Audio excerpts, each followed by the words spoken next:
আমাদের আসিফ নজরুল সরকার আমাদেরকে যেই আয়নাঘর দেখিয়েছেন, সেই আয়নাঘর এটা আসলে আয়নাঘরের একটা বিকৃত রূপ। আয়নাঘরের আসল যে রূপ আমরা বিভিন্ন মানুষের কাছে এতদিন ধরে যেটা জেনেছি, এবং যারা এইসব আয়নাঘরগুলোতে র্যাব, ডিজিএফআই, পুলিশ, বিভিন্ন বাহিনীর যে আয়নাঘরগুলো ছিল সেখানে যারা বন্দী ছিলেন, তারা কালকের সেই বিষয়টা দেখে বিস্মিত। আমাকে বেশ কয়েকজন জানিয়েছেন যে ভাই এটা আমরা গতকালকে যে আয়নাঘরের দৃশ্যগুলো দেখলাম, এই দৃশ্যগুলোতে আমাদের স্পষ্ট মনে হয়েছে যে এখানে বেশ কিছু পরিবর্তন করা হয়েছে। তো আমাকে 2000 গতকালকে যে আমরা দেখলাম, অনেকগুলো রুম বড় দেখলাম, এখানে ভেন্টিলেশন ফ্যানের ব্যবস্থা দেখলাম। অনেকে বলছে যে ভেন্টিলেশন ফ্যান গুলো চালু করলে আওয়াজ বাইরে যায় না।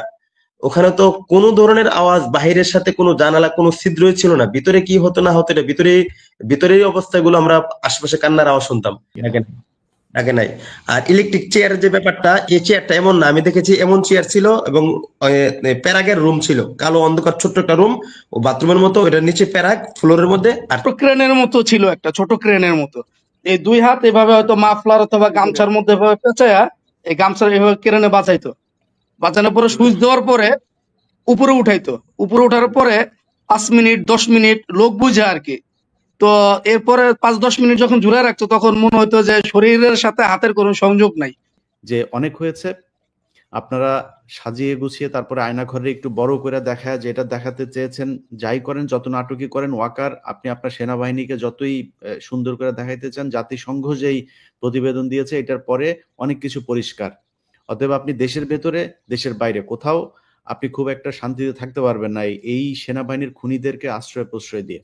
অতএব এটার সুষ্ঠু তদন্ত করতে। আয়নাঘরে মানুষকে কেমন নির্যাতন করা হতো, কত ভয়ঙ্কর নির্যাতন করা হতো। আয়নাঘরের মূল যে দৃশ্যগুলো আমরা কালকে দেখেছি আয়নাঘরে প্রধান উপদেষ্টার মাধ্যমে বা তিনি ঘুরে দেখেছেন, সেগুলো আসলে যে সাধারণ দৃশ্য এবং ভয়ঙ্কর দৃশ্যগুলোতে জনগণের কাছ থেকে আড়াল করা হয়েছে। এই বিষয় নিয়ে নতুন তথ্য, গোপন তথ্য ফাঁস করে দিয়েছেন যারা আয়নাঘরে বন্দী ছিলেন, তারা নিজেরাই সাংবাদিক ইলিয়াসের টক শোতে। আমরা একাধিক ব্যক্তির আলোচনা শুনবো সাংবাদিক ইলিয়াসের সঞ্চালনায়। আমরা বুঝতে পারবো যে আয়নাঘর আমরা দেখেছি, আয়নাঘর মূলত এর চাইতে আরও ভয়ঙ্কর ছিল, যেটা আমাদের চক্ষুরাল থেকে আড়াল করা হয়েছে। চলুন সাংবাদিক ইলিয়াস সহ তাদের আলোচনা শুনবো। আসসালামু আলাইকুম প্রিয় দর্শক, আমি আজকে ফেসবুকে একটা ঘোষণা দিয়েছিলাম যে গতকালকে আমাদের আসিফ নজরুল সরকার আমাদেরকে যেই আয়নাঘর দেখিয়েছেন, সেই আয়নাঘর এটা আসলে আয়নাঘরের একটা বিকৃত রূপ। আয়নাঘরের আসল যে রূপ আমরা বিভিন্ন মানুষের কাছে এতদিন ধরে যেটা জেনেছি, এবং যারা এইসব আয়নাঘরগুলোতে র্যাব, ডিজিএফআই, পুলিশ, বিভিন্ন বাহিনীর যে আয়নাঘরগুলো ছিল সেখানে যারা বন্দী ছিলেন, তারা কালকের সেই বিষয়টা দেখে বিস্মিত। আমাকে বেশ কয়েকজন জানিয়েছেন যে ভাই এটা আয়নাঘরের আসল রূপ না। আয়নাঘর আরো অনেক ছোট ছোট রুম, অনেক ঘিঞ্জি পরিবেশ, সেখানে দেয়াল কেটে তারপরে জানালা বানানো হয়েছে। সেই জানালাগুলো যেখানে ছিল না, যারা ভেতরে ছিলেন তাদের বর্ণনা অনুযায়ী এটা পুরোপুরি এই 6 মাসে এটার একটা অবকাঠামোগত পরিবর্তন করা হয়েছে। সেই পরিবর্তন করে তারপরে মানুষের সামনে তুলে ধরা হয়েছে। তো আমরা জানি না ওয়াকার এবং ইউনুস, এই আসিফ নজরুল মিলে জনগণের সাথে এই প্রতারণা কেন করেছে। আওয়ামী লীগের প্রতি তাদের এই যে মানবতা, মানুষকে বুঝতে না দেওয়া যে শেখ হাসিনা কতটা নিষ্ঠুর, কতটা নির্দয় ছিল সেটা বুঝতে না দেওয়ার এই যে একটা কৌশল, এটা কেন নিয়েছেন সেটা তারাই বলতে পারবেন। আমার সাথে যেসব মানুষেরা গুম আছেন, আমাদের এখানে আসলে আজকে অনেকেরই উপস্থিত থাকার কথা। আমি অ্যাট এ টাইমে হয়তো সবাইকে নিতে পারবো না, তারপরেও বেশ কয়েকজন আছেন। আমরা তাদের আমি সবাইকে আলাদা আলাদা করে পরিচয় করে দেওয়ার চাইতে আমার মনে হয় প্রথমে শুরু করি আমাদের আহমেদ রফিক ভাই। জি শফিক ভাই আগে বলুন। আচ্ছা, জি শফিক ভাই, আপনি তাহলে শুরু করেন। আসলে আমরা যে আয়নাঘর দেখেছি, সেই আয়নাঘরের কোন এক জায়গায় আপনিও ছিলেন, সো আপনি কেমন দেখেছেন, কালকে যেটা দেখেছেন তার মধ্যে কোনো পার্থক্য ছিল কিনা? আসসালামু আলাইকুম ওয়া রাহমাতুল্লাহি ওয়া বারাকাতুহু। ইন্নাল হামদুলিল্লাহ ওয়াস সালাতু ওয়াস সালামু আলা রাসূলিল্লাহ। ধন্যবাদ জানাচ্ছি আজকে সাংবাদিক ইলিয়াস ভাই আমাদেরকে আমাদের কথাগুলো জাতির সামনে তুলে ধরার সুযোগ করে দেওয়ার জন্য, এবং একই সাথে ধন্যবাদ জানাচ্ছি আজকে যারা আমাদের দর্শক আমাদেরকে অনেরা যারা দেখতেছেন সকলকে জানাচ্ছি আন্তরিক শুভেচ্ছা ও অভিনন্দন। প্রিয় দেশবাসী, আপনারা গতকালকে আমাদের প্রধান উপদেষ্টা সহ বেশ কয়েকজন উপদেষ্টা মন্ডলীর সমন্বয়ে আপনারা দেখেছেন যে ওনারা আয়নাঘর পরিদর্শনে গিয়েছেন। এজন্য আমরা ওনাদেরকে আন্তরিকভাবে ধন্যবাদ জানাই। তবে আরো বেশি খুশি হইতাম যদি 5ই আগস্টের পরপরই ওনারা মানে যখন সরকার গঠন হলো 8ই আগস্ট এর কয়েকদিনের মধ্যে খুব যত দ্রুত সম্ভব আয়নাঘরগুলো যাইতে পারতেন যদি, তাহলে আরো বেশি ভালো হতো। আমরা গতকালকে যে আয়নাঘরের দৃশ্যগুলো দেখলাম, এই দৃশ্যগুলোতে আমাদের স্পষ্ট মনে হয়েছে যে এখানে বেশ কিছু পরিবর্তন করা হয়েছে। তো আমাকে 2022 সালের 13ই জানুয়ারি রোজ বৃহস্পতিবার রাত 8টা 35 মিনিটে আমাকে র্যাব 1 আমাকে গুম করে, এবং আমাকে গুম করার যে কাহিনীটা ছিল আমি মোটেও কল্পনাও করতে পারি নাই। আমি ওইদিকে পরে যাচ্ছি। আগে হলো যে আয়নাঘরগুলো আমরা দেখলাম, এগুলো কতটুকু ঠিক বা বেঠিক। আমরা যতটুকু দেখেছি বা আমরা আয়নাঘরে ছিলাম, আমি 40 দিন ছিলাম। 2022-এর 13ই জানুয়ারি থেকে নিয়ে ফেব্রুয়ারির 20শে ফেব্রুয়ারি পর্যন্ত আমি প্রায় 40 দিন এই আয়নাঘরগুলোতে ছিলাম। তো আয়নাঘর আমাকে রাখা হয়েছিল উত্তরায় র্যাব 1-এ রাখা হয়েছিল। তো সেখানে আমি যেগুলো দেখেছি, ওই আয়নাঘরগুলোতে ভেন্টিলেশন ফ্যান ছিল না এবং জানালাও ছিল না। আমরা গতকালকে যে আয়নাঘরগুলো দেখেছি, এখানে আমরা দেখেছি যে এখানে জানালা ছবিটা আছে। নামায় রাখেন, ছবিটা ধরে রাখতে হবে না, ওটা নামায় রাখেন। আলামিন ভাই, আপনি ছবিটা নামায় রাখেন। জানালা ছিল, জানালা ব্লক করে দেওয়া হয়েছে, কোথাও নতুন নতুন প্লাস্টার করা হয়েছে। এনামুল ভাই, কোথাও ছবিটা নামান, ছবিটা ধরার দরকার নাই, নামায় রাখেন। এনামুল ভাই, ছবিটা নামান। জি জি, হ্যাঁ, আপনারা বসেন সুন্দর করে। জি। তো কোথাও কোথাও ভেন্টিলেশন ফ্যান লাগানো হয়েছে, কোথাও ইটের দেওয়াল ভেঙে রুমটাকে প্রশস্ত করা হয়েছে, আবার কোথাও প্লাস্টার করা হয়েছে। তো আমি যতটুকু জানি যে র্যাব 1 আমাকে রাখা হয়েছিল, সেখানে আমাকে যে সেলগুলোতে রাখা হয়েছিল সেখানে তাদের দেওয়া ভাষ্য মতে, যেমন যখন আমাকে তারা টর্চার করতেছিল ব্যাপকভাবে, তখন তারা বলতেছিল তুমি বলবা না এখানে আরো 50টা সেল আছে, আরো 50 জন লোক আছে এখানে। তো তাদের যে অবস্থা হয়েছে তোমারও কি অবস্থা হবে, অথবা তাদের যে পরিণত হয়েছে তোমারও কি পরিণত হবে। এভাবে 50টা সেলের কথা তারা বলেছে, ছোট ছোট খোপড়ি ঘর। এই খোপড়ি ঘরের পদ্ধতিটা বা সিস্টেমটা হলো এমন, আমরা যে এই বিভিন্ন জায়গায় একেবারে ঢাকা শহরে যে ছোট ছোট ফ্ল্যাটের মধ্যে ছোট ছোট বাথরুম দেখি, এই বাথরুমটার সাইজ হলো যে একটা দরজা সমান, মানে এটা দরজাটা যতটুকু বাথরুমটা ততটুকু প্রস্থ থাকে। তো ওই আয়নাঘরগুলোর অবস্থা এমন ছিল যে একটা দরজা যতটুকু প্রস্থ, তার প্রস্থটাও ততটুকুই, লম্বাটা হলো দৈর্ঘ্য হলো একটা মানুষ শুইতে পারে এতটুকু, আর উচ্চতা হলো হাত দিয়ে উপরে দাঁড়িয়ে হাত দিয়ে ধরা যায়। তো এই সিস্টেম ছিল। ওখানে কোনো জানালা ছিল না, ওখানে কোনো ভেন্টিলেশন ফ্যানের ব্যবস্থা ছিল না, ওখানে ওই ঘরগুলোর অবস্থা নিচেতে ফ্লোর গুলো ছিল ভাঙ্গা, এবড়ো থেবড়ো ছিল, দেওয়ালগুলো একই অবস্থা ছিল। তো সেখানে র্যাব 1-এর এই পরিবেশ ছিল। তো গতকালকে যা আমরা দেখলাম, অনেকগুলো রুম বড় দেখলাম, এখানে ভেন্টিলেশন ফ্যানের ব্যবস্থা দেখলাম। অনেকে বলছে যে ভেন্টিলেশন ফ্যান গুলো চালু করলে আওয়াজ বাহিরে যায় না। ওখানে তো কোনো ধরনের আওয়াজ বাহিরের সাথে কোনো জানালা কোনো ছিদ্রই ছিল না। ভিতরে কি হতো না হতো এটা ভিতরের অবস্থাগুলো আমরা আশেপাশে কান্নার আওয়াজ শুনতাম, বাহিরের কি হতো না হতো সেটা বোঝাই যাইতো না। কখনো কখনো আমরা বাইরে যখন নাকি আজানের আওয়াজ আসতো, তখন আজানের আওয়াজ মাঝে মাঝে আমরা শুনতাম। আজানের আওয়াজ শুনে বুঝতাম যে দিন না রাত বা পার্থক্য, আসসালাতু খায়রুম মিনান নাওম শুনে আমরা বুঝতাম যে আজানটা হচ্ছে ফজরের, এই যে অন্যান্য আজানের যে পার্থক্য। এভাবে ওই ঘরগুলোর অবস্থা ছিল। আর এই ঘরগুলোর একটা লোকেশনটা এমন ছিল, 2 সারি সারি সারি, যেমন কোথাও পাবলিক টয়লেট থাকলে যেভাবে থাকে আর কি, যে মাঝখান দিয়ে রাস্তা থাকে, চিপাগুলি রাস্তা, আর 2 সারি ছোট ছোট খোপড়ি, এমন ছিল ওই ঘরের সিস্টেম গুলো। একেবারে ছোট ছিল। একটা মানুষ ওখানে দীর্ঘদিন থাকতে থাকতে পাগল হয়ে যাইতো। ওখানে পাগলের চিৎকার চেঁচামেচির আওয়াজ শোনা যাইতো, আর কেউ তো কাউকে দেখার সুযোগ ছিল না। আর আমাদের বেশ বিভিন্ন জায়গায় বিভিন্ন ধরনের বর্ণনা পাওয়া যায়। আমাদের আয়নাঘরগুলো যেগুলো ছিল, আমরা যে সেলগুলোতে ছিলাম, সেখানে বাথরুম আমাদের রুমে ছিল না, বাথরুম পাশেই ছিল। সেখান থেকে বাথরুমের জন্য প্রয়োজন পড়লে তাদেরকে বারবার অনুরোধ করলে, ডাকাডাকি করলে তখন তারা ছেলে নিয়ে যেত। আবার বাথরুমের ব্যবস্থা এমন ছিল, খোলা দরজা খোলা রাখতে হবে, ওখানে দরজা লাগানো যাবে না বা আটকানো যাবে না, সেই অবস্থায় ছিল। তো একটা মানুষ কি ধরনের বিব্রতকর পরিস্থিতির মধ্যে পড়লে মানে কিছু করার থাকে না সেখানে, সেটা ইচ্ছা করে করতাম বা বাধ্য হয়ে করতাম। সেখানে তারা বাথরুমের সামনে দাঁড়ানো থাকতো, আর ওখানে বাথরুম সারতে হইতো, সময় দেওয়া হতো 1 মিনিট 1.5 মিনিট 2 মিনিট। আবার কখনো টাইম ওভারও হয়ে গেলে ভিতরে ঢুকে ওখানে এই অবস্থায় পিটানো শুরু করতো, হাতে লাঠি সবসময় তারা দাঁড়ানো থাকতো। তো এই অবস্থা ছিল সেখানে। আর সবসময় তো প্রহরীরা এরকম তাদের যে কারারক্ষী যারা ছিল বা আয়নাগরের রক্ষী যারা ছিল তারা লাঠি নিয়ে থাকতো। আমাদের দুই হাতে সবসময় হ্যান্ডকাপ পরানো থাকতো। এই হ্যান্ডকাপের কারণে আমাদের এই পশমগুলো একেবারে খালি হয়ে গেছিল, আর এগুলো প্রতিনিয়ত কাটার মতো দাগ হয়ে যেত, কখনো কখনো রক্ত আসতো এই দুই হাতে যখন নাকি একসাথে হ্যান্ডকাপ লাগানো থাকতো।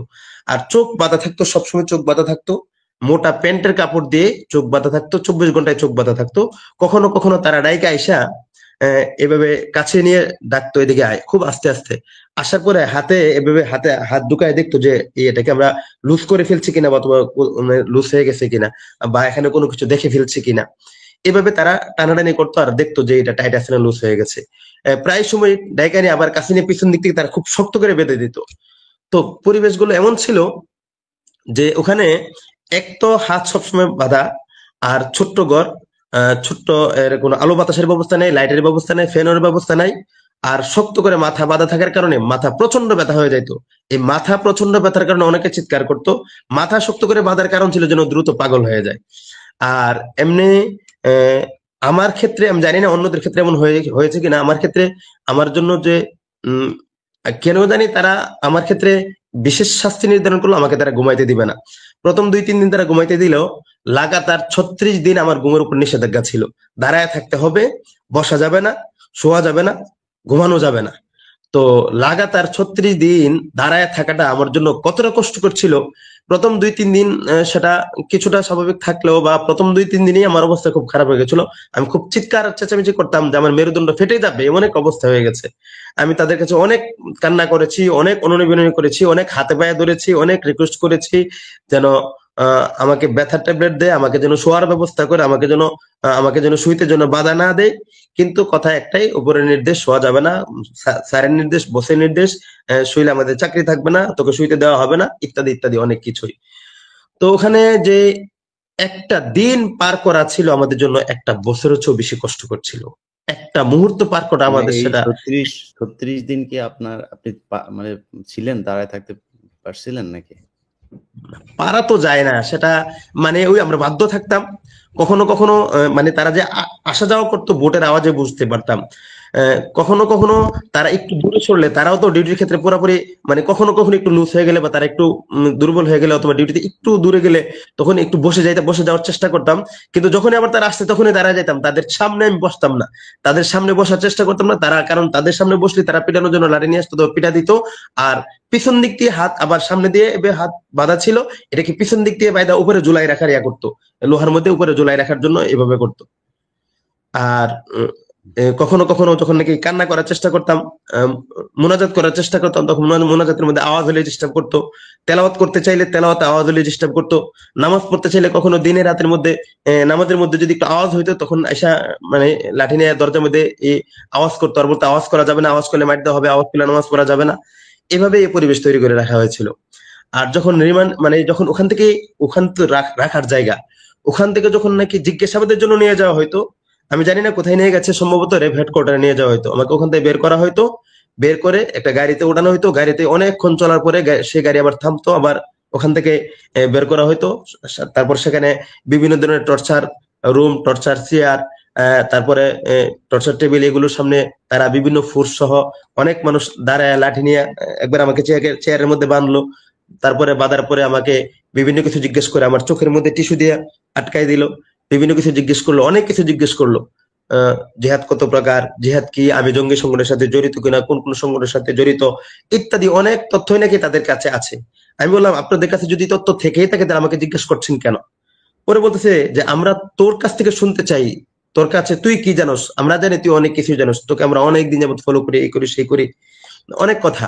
তখন আমি বললাম, দেখেন আমার মাদ্রাসা পূর্বাচলে, আমি যদি এই জাতীয় কোনো কর্মকাণ্ডে জড়িত হতাম, আমার ফেসবুক আইডি আপনারা খুঁজেন, দেখেন আমার ফেসবুকে কোনোদিন আমি এই জাতীয় কোনো পোস্ট করেছি কিনা, কোনো পোস্টার, কোনো ভিডিও, কোনো কিছু শেয়ার করেছি কিনা। তারপর আমি আমার মাদ্রাসায় মাহফিল করেছি শেখ আহমদুল্লাহ কিনে আসন্না ফাউন্ডেশনের। আমি যদি অন্য কোনো মতাদর্শে আদর্শবান হইতাম তাহলে তো আমি শেখ আহমদুল্লাহকে না নিয়ে এই জাতীয় বক্তব্য যারা দেয় তাদেরকে নিয়ে আমি কথা বলাইতাম, তাদেরকে নিয়ে অনুষ্ঠান করাইতাম। আমি অনেক কিছু করে তাদেরকে বোঝানোর চেষ্টা করেছিলাম। আমার প্রথম বাচ্চা হয়েছে, তখন আমার বাচ্চার বয়স ছিল মাত্র 50 দিনের মতো। সেই অবস্থায় আমাকে গুম করা হয়। গুমের আগের পরিবেশগুলো অত্যন্ত উম, মানে খুব ক্রিটিক্যাল একটা পরিবেশ ছিল।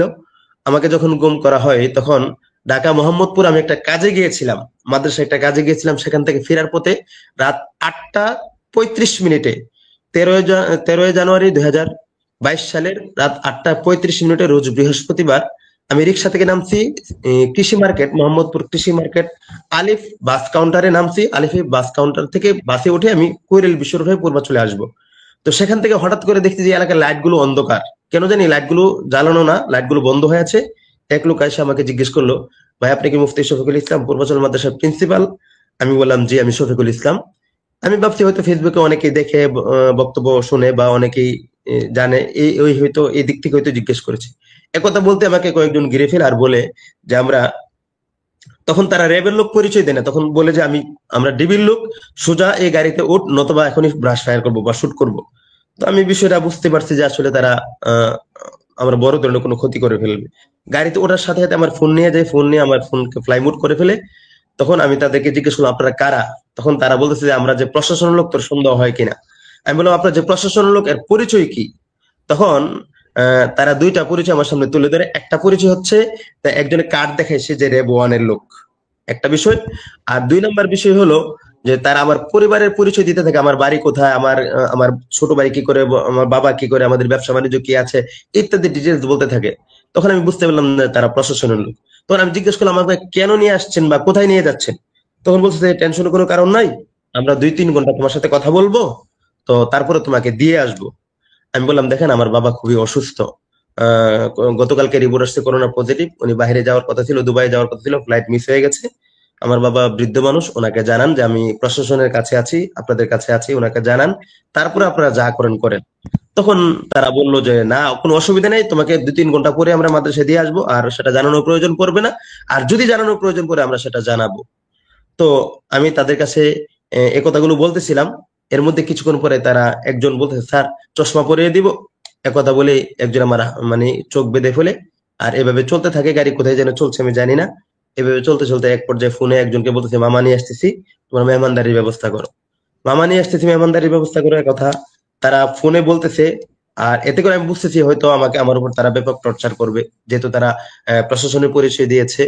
তখন আমাকে কোথায় যেন নিয়ে যায়, গাড়ি থেকে থামানো হয়। তারপরে সেখানে গাড়ি থেকে নামানোর পরে একজন আমাকে বলতেছে সামনে চলো, সামনে চল, উপরে। এভাবে করতে করতে দোতলায় নিয়ে যায়। সেখানে আমার গায়ের যে পোশাক ছিল, দোতলায় নিয়ে আমাকে প্রথমে সার্চ করা হয়। তারপর আমার গায়ের যে পোশাক ছিল, আমার পোশাক খুলে ফেলা হয়। তারপর আমাকে পাগলের পোশাক পরানো হয়। আমি মোটেও প্রস্তুত ছিলাম না, আমি মোটেও প্রস্তুত ছিলাম না আমার সাথে এমন পাগলের আচরণ করা পাগলের হয়। পোশাক কি ভাই? পাগলের পোশাক বলে এমন বড় বড় পোশাক পরানো হয় যেগুলো নাকি একটা গেঞ্জি আমি গায়ে দিছি, আমার হাঁটু পর্যন্ত ঢেকে গেছে এমন পোশাক। আর নিচে কি জানি লুঙ্গির মতো করে একটা পরানো হয়, আমার তো চোখ বাঁধে, আমি তো জানি না। তো তারপরে যখন নাকি আমি ভিতরে, আমাকে নিয়ে যখন রাখা হলো, যাচ্ছি আস্তে আস্তে সামনে যাচ্ছি, যখন আমাকে পাগলের পোশাক পরানো হয়, কিছুক্ষণ পরই আমাকে বলতেছে যে কোনোভাবেই দেখার চেষ্টা করবি না, যদি দেখার চেষ্টা করো 2টা চোখ খুলে ফেলবো। আমি এতে করে অনেক ভয় পেয়ে যাই যে তারা আসলে আমার চোখ খুলে ফেলবে। আর তাদের ব্যাপারে আমার যতটুকু আমাদের বিভিন্ন কাহিনী, বিভিন্ন বর্ণনা থেকে জানাশোনা, তারা এমনটা করতেই পারে, অসম্ভব কিছু না। প্রথমে যেহেতু আমাকে শুট করার কথা বলেছে, আমি কোনোভাবে দেখার চেষ্টা করি। এভাবে মানে কিছুদিন যাওয়ার পর আমি নিজ দিক, এই যে এদিকে বাধার পর নিজ দিয়ে হালকা হালকা দেখা যায়, তখন তো আমি বুঝি আমার গায়ের পোশাক কেমন, এমনকি খাওয়ার সময় এগুলো নিজে দেখা যায়। তো এভাবে আমাকে চোখ খুলে ফেলার কথা বলা হয়। তারপর আমাকে নিয়ে এক রুমের মধ্যে রাখে, শীতের দিন, একেবারে কনকনে ঠান্ডা শীতের দিন। তো সেখানে এই শীতের দিনে ছোট্ট পাতলা যে কম্বলগুলো মানুষ স্টেশনে গায়ে দিয়ে শুয়ে থাকে, এভাবে 2টা কম্বল দেওয়া হয়, একটা নিচের জন্য আর একটা উপরের জন্য। আমাকে বলতেছে এই রুমে ঢুক, এই কথা বলেই ছোট্ট এক রুমে ঢুকায় আমাকে লক করে ফেললো। আর তারপরে এই আচ্ছা, 2টা কম্বল দিলে শুয়ে থাকে। এরপরে ওইখানে ওইখানে ওইখানে কতদিন ছিলেন? এখানে আমাকে 40 দিন রাখা হয়েছিল। আচ্ছা, আমরা ওইখানে ওরা কি ধরনের আচরণ করে ওইটা আরেকজনের কাছ থেকে শুনি। আমাদের এই যে এনামুল ভাইয়ের যিনি এখন পর্যন্ত গুম হয়ে আছেন, তার পরিবারের সদস্যরা আছেন, আমি দেখছি যে ছোট বাচ্চাটা ঘুমিয়ে যাচ্ছে, আমরা ওনাদের কাছ থেকে একটু শুনে আসি। ভাই জি, একটু বলেন।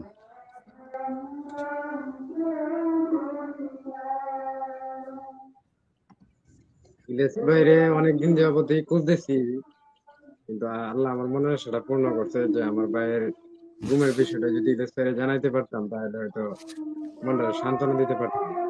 এই যে একটু একটু ছোট ছোট একটু দুটো একটু বাচ্চা আছে একটু জোরে একটু জোরে কথা বলেন ভাই, হ্যাঁ বলেন। ওই যে দেখতেছেন, এই ওইটা ছেলে ছোট, আলামিন ভাইয়ের ছোট ছেলে, আর ওইটা মেয়েটা আলামিন ভাইয়ের বড়।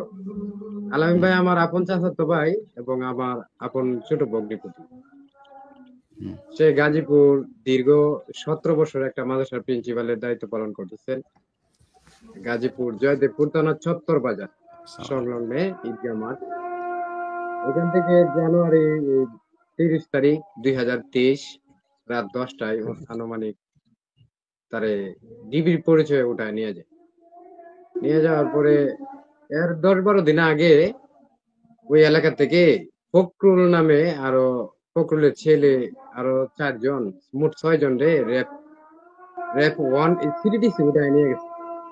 কাউন্টার টেরোরিজম সিটিডিসি উঠায় নিয়ে গেছে।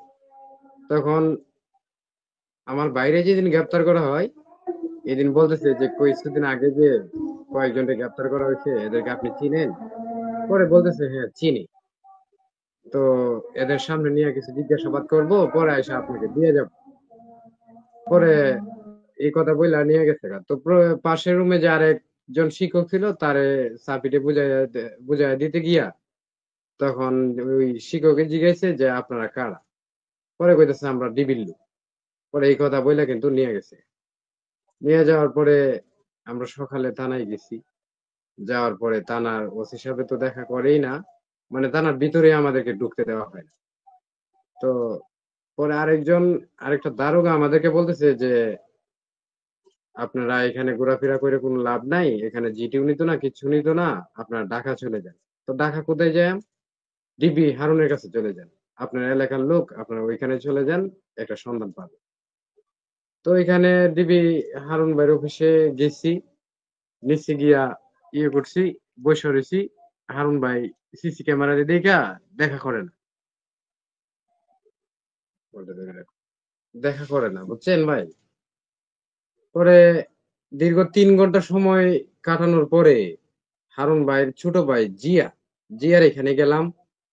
জিয়া কইতেছে তো এটা খুব সেনসিটিভ বিষয়, সিটিডিসির বিষয়, এটা তো এভাবে কোনো কিছু বলা যায় না। তবে বিকালে 50,000 টাকা পাঠায় দিয়েন, আমি একটা তথ্য দিব। তো এই কথা বইলা কিন্তু আমাদেরকে বিদায় করে দিছে। পরে আমরা বিকেলে 50,000 টাকা নিয়েও গেছি। পরে আর দেখা করে না। দেখা না করলে এবার ঘুরতেছি, বিভিন্ন জায়গায় যাইতেছি। হারুন ভাই শ্বশুর এইখানে গেছি। ডিবি হারুনের শ্বশুর সুলেমান কাকা হাতিরঝিল থাকে, ঢাকা মহানগরের সভাপতি ছিল হাতিরঝিল। তার কাছে গেছি আমি 3 বার। গিয়ে যখন আমি কান্নাকাটি করি, তবু হারুন ভাইয়ের কাছে ফোন দেয়, বুঝছেন? এই নিয়ে জি, অনেক যা ধরা মানে যা ওইখানে গেছি। স্বরাষ্ট্রমন্ত্রী পর্যন্ত গেছে, স্বরাষ্ট্রমন্ত্রী কথাটা আমাদেরকে এলাও করেন। বলতেছে তোমার ভাই যদি অপরাধী না হয় তাহলে তাকে ছেড়ে দেওয়া হবে। আমার ভাইয়ের ছবিটা তো দেখছেনই, এই যে, তো ছেড়ে দেওয়া হবে। এরপরে এই গেলাম ইয়েতে, এই 1 মাস 7 দিন পরে আমাদের জিটি রে নিছে জনপ্রশাসন মন্ত্রীর একজনের লোকের চাপে পড়া আমাদের জিটি রে নিছে 1 মাস 7 দিন পরে। 1 মাস 7 দিন পরে নেওয়ার পরে মোবাইল ট্যাগ করছে, ট্যাগ করে বলতেছে যে আপনারা ওই মিন্টু রোডে সবজি বাজারে জামিয়া মসজিদের আশেপাশে গিয়া ওই ছবিটা দেখান আর একটু খোঁজাখুঁজি কর। তো ওইখানে গেছি, গেলে অর্থাৎ দেখাইছে তো সিটিডিসির ভিতরে, লোকেশনটা দেখাইছে সিটিডিসির ভিতরে, কিন্তু আমাদেরকে সরাসরি এখানে না বইলা আশেপাশে আমাদেরকে ঘুরাইতেছে। এরকম ভাবে 2 বার ট্যাগ করছে, আরেকবার কইতেছে মালিবাগ দেখায়। এরকম ভাবে আমাদেরকে ঘুরায়। আর কোন রকম কোন তথ্য মতো আমরা এখন পর্যন্ত পাই নাই, আগে তো পাইই নাই, এখন পর্যন্ত আমরা কোনো তথ্য পাই নাই। তো সরকার পতন হওয়ার পরে এই আগে যে 6 জন ধরছিল, এদের একজন জামিন পাইছে। সরকার পতন হওয়ার আগেই একজন জামিন পাইছে, পরে পতন হইলে বাদবাকি হারা সবাই জামিন পাইছে। তো 1 নাম্বার আসামি যে এদেরকে একটা মামলা দিছে, হরকাতুল জিহাদ হুজি সংগঠনের একটা মামলা দিছে। মামলা দিয়ে এদেরকে 12 দিন পরে কিন্তু কারাগারে পাঠায় দিছে। তো 1 নাম্বার আসামি যে ফখরুল ভাই, উনার আমার ভাইয়ের মাদেশার 1 কিলোমিটার দূরে তো তার বাড়িটা। উনার যখন জামিন পাইছে তখন উনার সাথে সাক্ষাৎ করলাম। উনি কইতেছে যে আলামিন হুজুর রে অনেক মাইর করছে। প্রথম দিন যেদিন ধরে নিছে এর পরের দিনেই তার পায়ের তালার মধ্যে 200 বাড়ি দিছে। একটা কমও দিছে না, একটা বেশিও দিছে না। বাড়ি দিছে ইএসসি ইস্তেক আহমেদ। আর গ্রেপ্তার করার সময় ছিল Tohidul Islam Sumon, CTDC sub inspector Tohidul Islam Sumon, sub inspector Moniruzzaman, হ্যাঁ। আর এদের এসি ইস্তেক আহমেদের তত্ত্বাবধানে আমার ভাইকে গ্রেপ্তার করা হয়। তো এই এসি ইস্তেক আহমেদে একটা বাড়ি কমও দেয় নাই ভাই, বেশিও দেয় নাই, পাক্কা 200 বাড়ি দিছে। বলছে মুকুল তোর কোনো কি আছে, হ্যাঁ তুই আফগানে গেছস, পাকিস্তানে গেছস, এই সেই জিগা। আসলে আমার ভাইটা এরকম না, আমার ভাইটা শুধু সাধারণ মানুষের মতো চলাফেরা করতো। ওই যে 2টা বাচ্চা যেদিন আমার ভাইটাকে গুম করে নিয়ে গেছে গা, এর পরের দিন যে 2টা বাচ্চারে একটা কেক কিনে দিব এরকম 10টা টাকাও আমার বোনের কাছে রাখে নাই, তার ওয়াইফের কাছে রাখে নাই যে বাচ্চারা 10টা টাকা দিই। এই অবস্থায় সে চলাফেরা করতো। 8-10 হাজার টাকা বেতন পাইতো, এই বেতন দিয়াই তার পরিবারটা নিয়ে চলতো।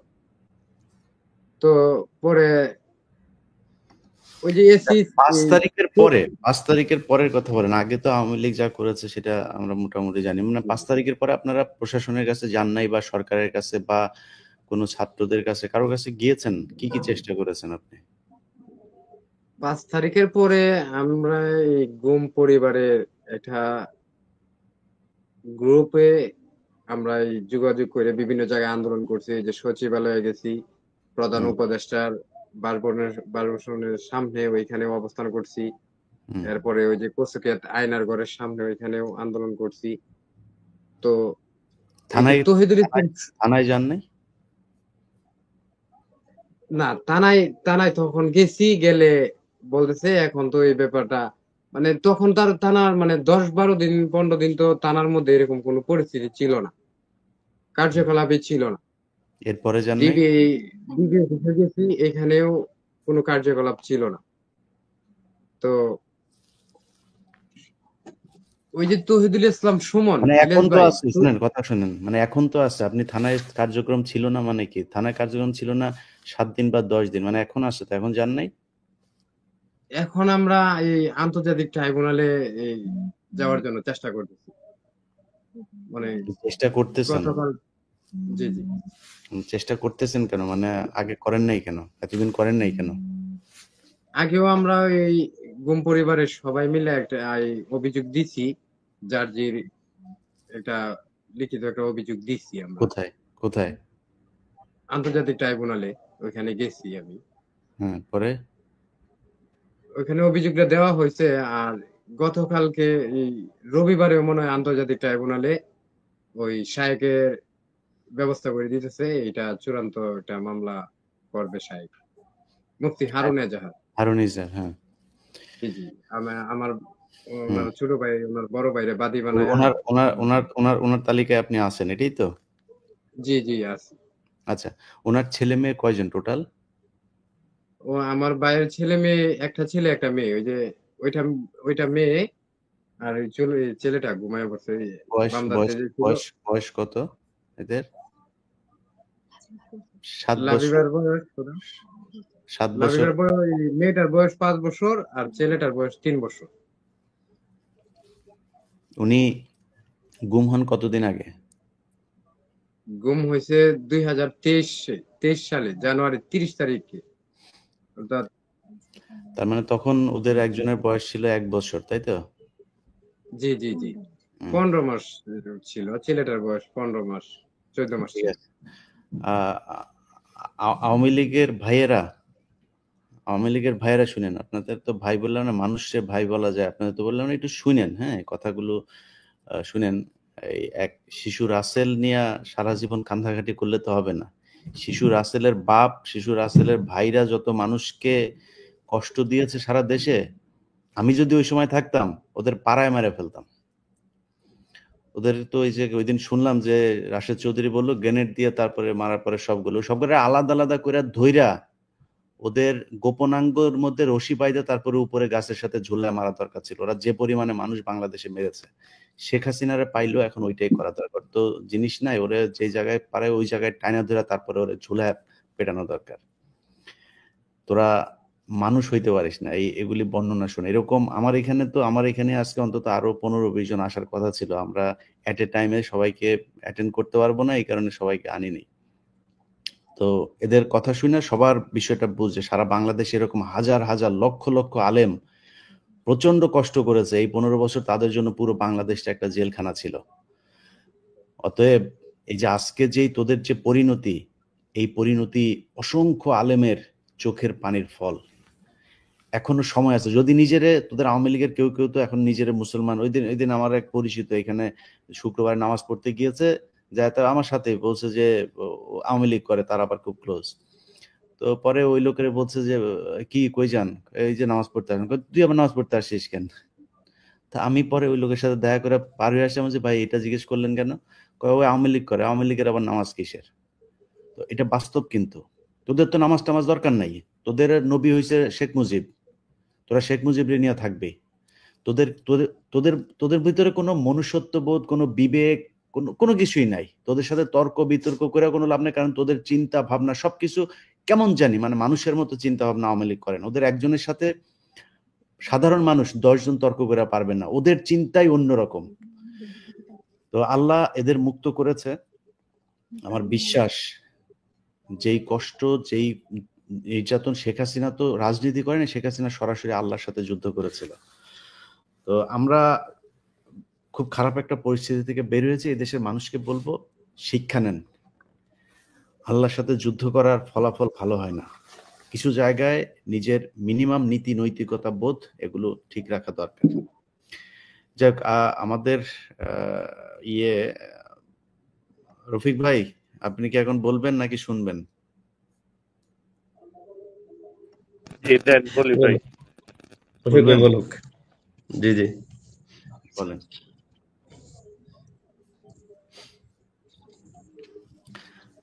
আচ্ছা ভাই, এই কি বলে উনি, এনামুল ভাই, আপনি যদি আপনার সমস্যা হয় তাহলে চলে যেতে পারেন। যদি বসে থাকতে চান তাহলে বসে থাকতে পারেন, আপনার উপরই, আপনার ইচ্ছা। জি রফিক ভাই বলেন। আচ্ছা ঠিক আছে, মানে বাকি ঘুমায় পড়ো, আমি লাইভ থেকে বের হয়ে যাই। ঠিক আছে। জি, আপনারা যে ছবিটা দেখলেন, আপনাদের কাছে অনুরোধ থাকবে এবং পুলিশ প্রশাসন আপনাদের কাছে অনুরোধ, আলামিন ভাই যে ছবিটা দেখছেন তার এই নিষ্পাপ দুইটা শিশুর দিকে তাকিয়ে যদি তিনি বেঁচে থাকেন দ্রুত তার সন্ধান দেয়া হোক। কোনো মানুষ যদি কেউ যদি তাকে কোথাও দেখে থাকেন সেটাও জানাবেন তাদের পরিবার বা আমার কাছে জানানোর অনুরোধ, বা নিকটস্থ থানায় গিয়ে জানানোর অনুরোধ থাকলো। এই বার্তা দুটো হয়তো তাদের বাবার কোলে আবার জি আলামিন ভাই আপনি, এনামুল ভাই আপনি যান। ইলিশ ভাই ভাই একটা কথা বলতে চাচ্ছিলাম। আপনি আসলে আমি আপনার সাথে সাক্ষাৎ করবো, আমাকে এরকম একটা সুযোগ দিন ভাই। আপনি এই আমাদের ভাইয়ের সাথে, শফিকুল ভাইয়ের সাথে আপনি যোগাযোগ করেন, হ্যাঁ, ওনার কাছে আমার নাম্বার আছে। ঠিক আছে ইনশাআল্লাহ। ঠিক আছে, আসসালামু আলাইকুম। আমি একটা কথা বলতে চাচ্ছিলাম ভাই। জি বলেন। আচ্ছা, আমার ফোনে চার্জ শেষ হয়ে যেতেছে। আপনি বলতে চান আগে? দেন ওনাকে দেন ভাই। বলেন ভাই 4 সেকেন্ড বলেন বলেন।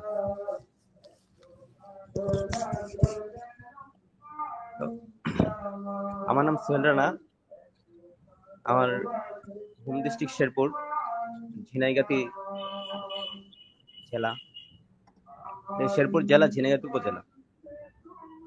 আমাকে সিঙ্গাপুরে যেতে হয়। গান কোথায় বাজে ব্যাকগ্রাউন্ডে?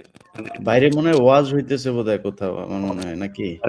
তাহলে মাইক থেকে সবাই যারা কথা বলতেছে না মাইক সোহেল ভাই এখানে বোধহয় ওয়াজ হচ্ছে কোথাও, না? জি আমার পাশে।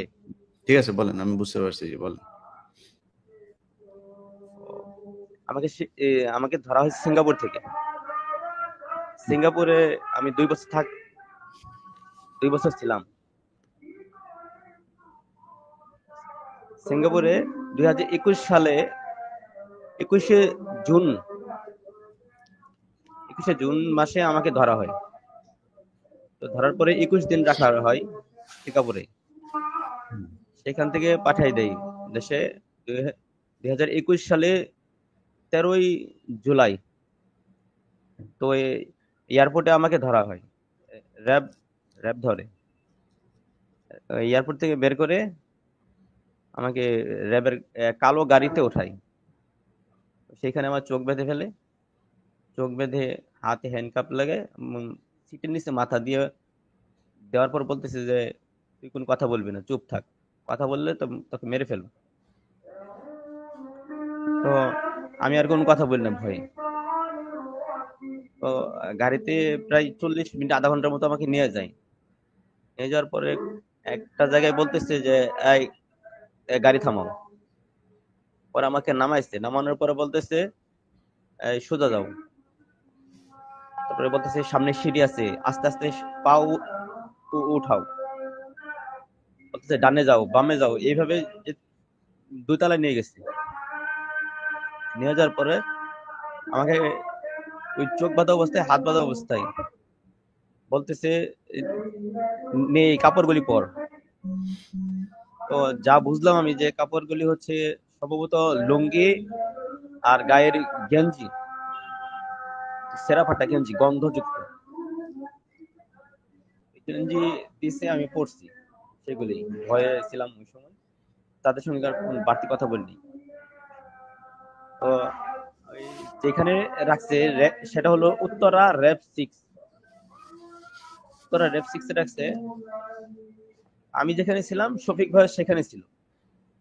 আমি আর শফিক ভাই সামনাসামনি সেল ছিল।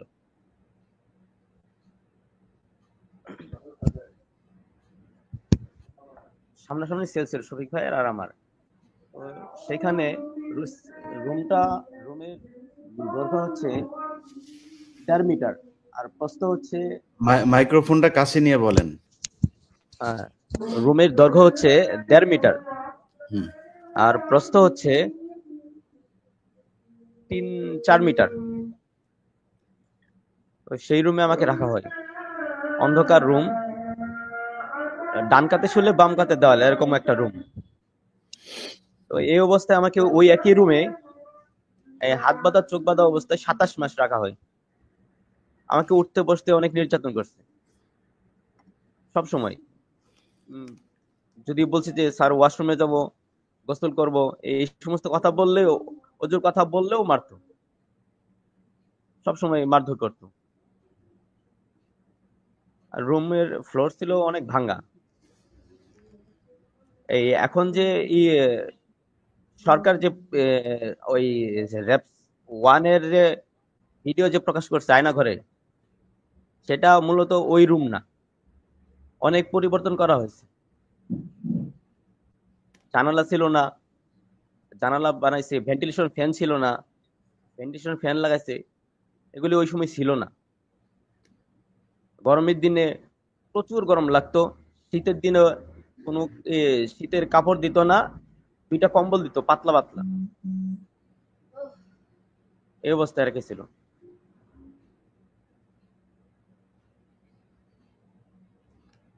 খাবারের সময়ও খাবারের পরিমাণ খুব অল্প দিত, একদম অল্প দিত।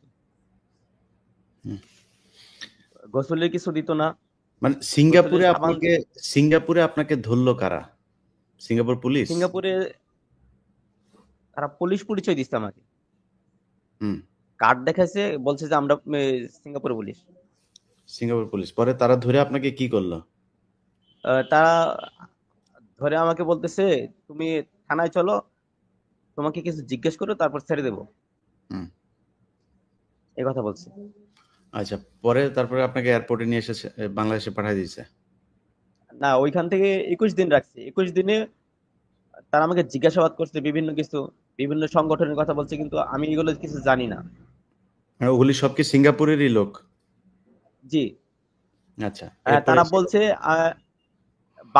বাংলাদেশ থেকে ইনফর্ম করা হয়েছে, এই জন্য তোকে আমরা ধরেছি, রাইট, বুঝতে পারছি। এই কথা বলেছে। ওরা ই করছে ওদের আপনার নামে। আপনি কি বাংলাদেশে থাকতে কি কোনো দল-টল করতেন? শিবির বা না কোনো দল? না না, হুম। কোনো এমনি পলিটিক্স আমি করিনি, কোনো নামাজ পড়তেন? জি নামাজ পড়তাম। ওকে, জি, তারপরে বলেন। ওইটা আপনার অন্যায়। ওইটা আপনি নামাজ পড়তেন কেন মিয়া? নামাজ পড়লে তো আপনার মায়ের হবেই, ওটা আপনার অন্যায়। ওর বাপ ছিল হইলো গিয়া দেবদাস, ওর বাপ এই মুসলমানদের প্রতি ওর বাপেরও চরম আক্রোশ ছিল, ওরও সে একই রকম। বলেন। সেখানে ওই আয়নাঘরে র্যাব ওয়ানে তারা আমাকে বিভিন্ন সময় বিভিন্নভাবে নির্যাতন করতো। রাতের বেলা ঘুমাতে দিত না, হাতে হ্যান্ডকাপ লাগিয়ে পিছনে দিত, পিছনে হাত দিত যাতে রাতে ঘুমাতে না পারি। নামাজের সময় পিছনে হাত দিয়ে দিত। যদি আজানের সময় যদি বলতাম যে স্যার আমার ওযু করা লাগবে, নামাজ পড়বো, এই কথা বললেও মারতো। যাই হোক, অনেক নির্যাতন করতে। এরপরে কি সেটা বলেন। আপনাকে পরে তো ইয়েতে নিয়ে যাওয়া হয়েছিল। জি, তারপর ওইখান থেকে আমাকে র্যাব 6 খুলনাতে নিয়ে যায়। সে খুলনাতে নিয়ে যাওয়ার পর আমাকে বাথরুমে রাখছে। বাথরুমের ভিতরে খাওয়া, গোসল, নামাজ ওই সব এক জায়গায়। তারপর ওইখান থেকে আমাকে বাগেরহাটে চালান করে, মোল্লারহাট থানা থেকে।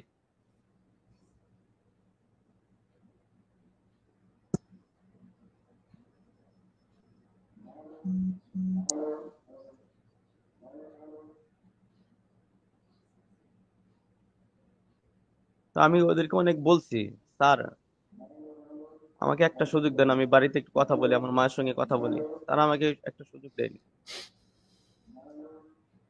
এই কথা বলার কারণে মারছে।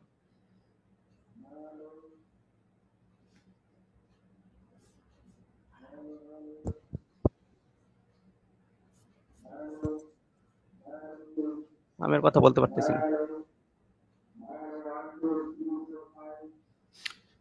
তারপরে কি হয়েছে বলেন। আপনি এই শফিকুল ভাই, ওনাকে কি ইন্ডিয়া নিয়ে গেছিল? কাকে, ওনাকে নাকি?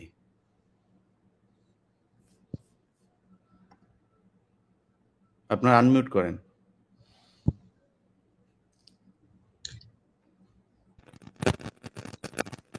ইন্ডিয়া যাকে নেওয়া হয়েছে তার সাথে আমি আজকে কথা বলা, যোগাযোগ করার চেষ্টা করেছি।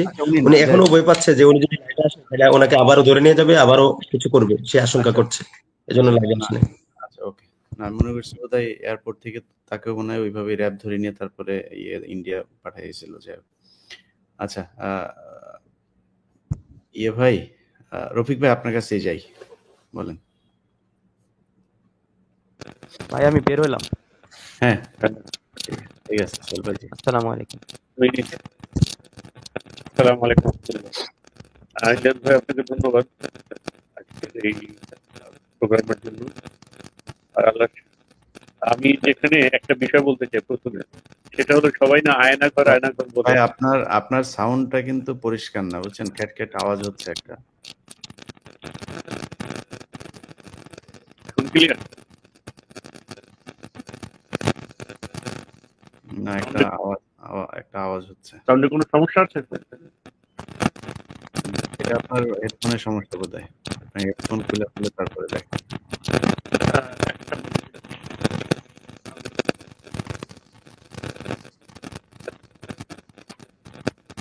এখন ঠিক আছে ভাই? না, আপনার ওয়্যারের সমস্যা বোধহয়। আপনার হেডফোনের ওয়্যারের সমস্যা। এটা ক্যাট আওয়াজ হচ্ছে একটা।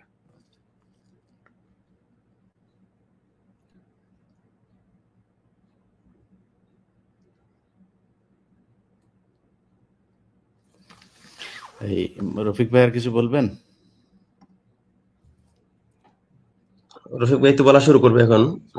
বলতে গিয়ে তো শফিক ভাই, আসলে ভাই অনেক কথা, মানে এত লম্বা কথা আসলে বলে তো বোঝানো যাবে না। সবচেয়ে কষ্টের বিষয় যে কয়েকটা বিষয় ছিল, এই বিষয়গুলো আমি শেয়ার করি রফিক ভাই আস্তে আস্তে।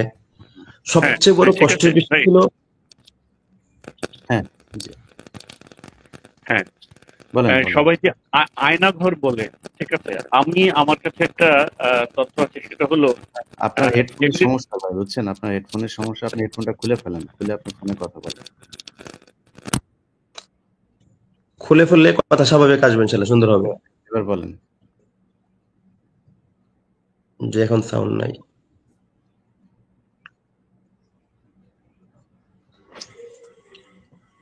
শফিক ভাই, আপনারা শেষ ভাই, করি, এখন তারপর শোনা যায়? আপনাকে দিয়ে শেষ করবো। হেডফোন খুলে ফেলছি, জি এখন ক্লিয়ার আসে।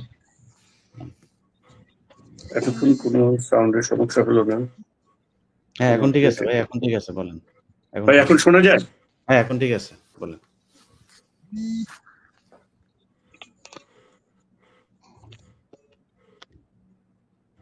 ভাই ঠিক আছে, এখন বলেন আপনি।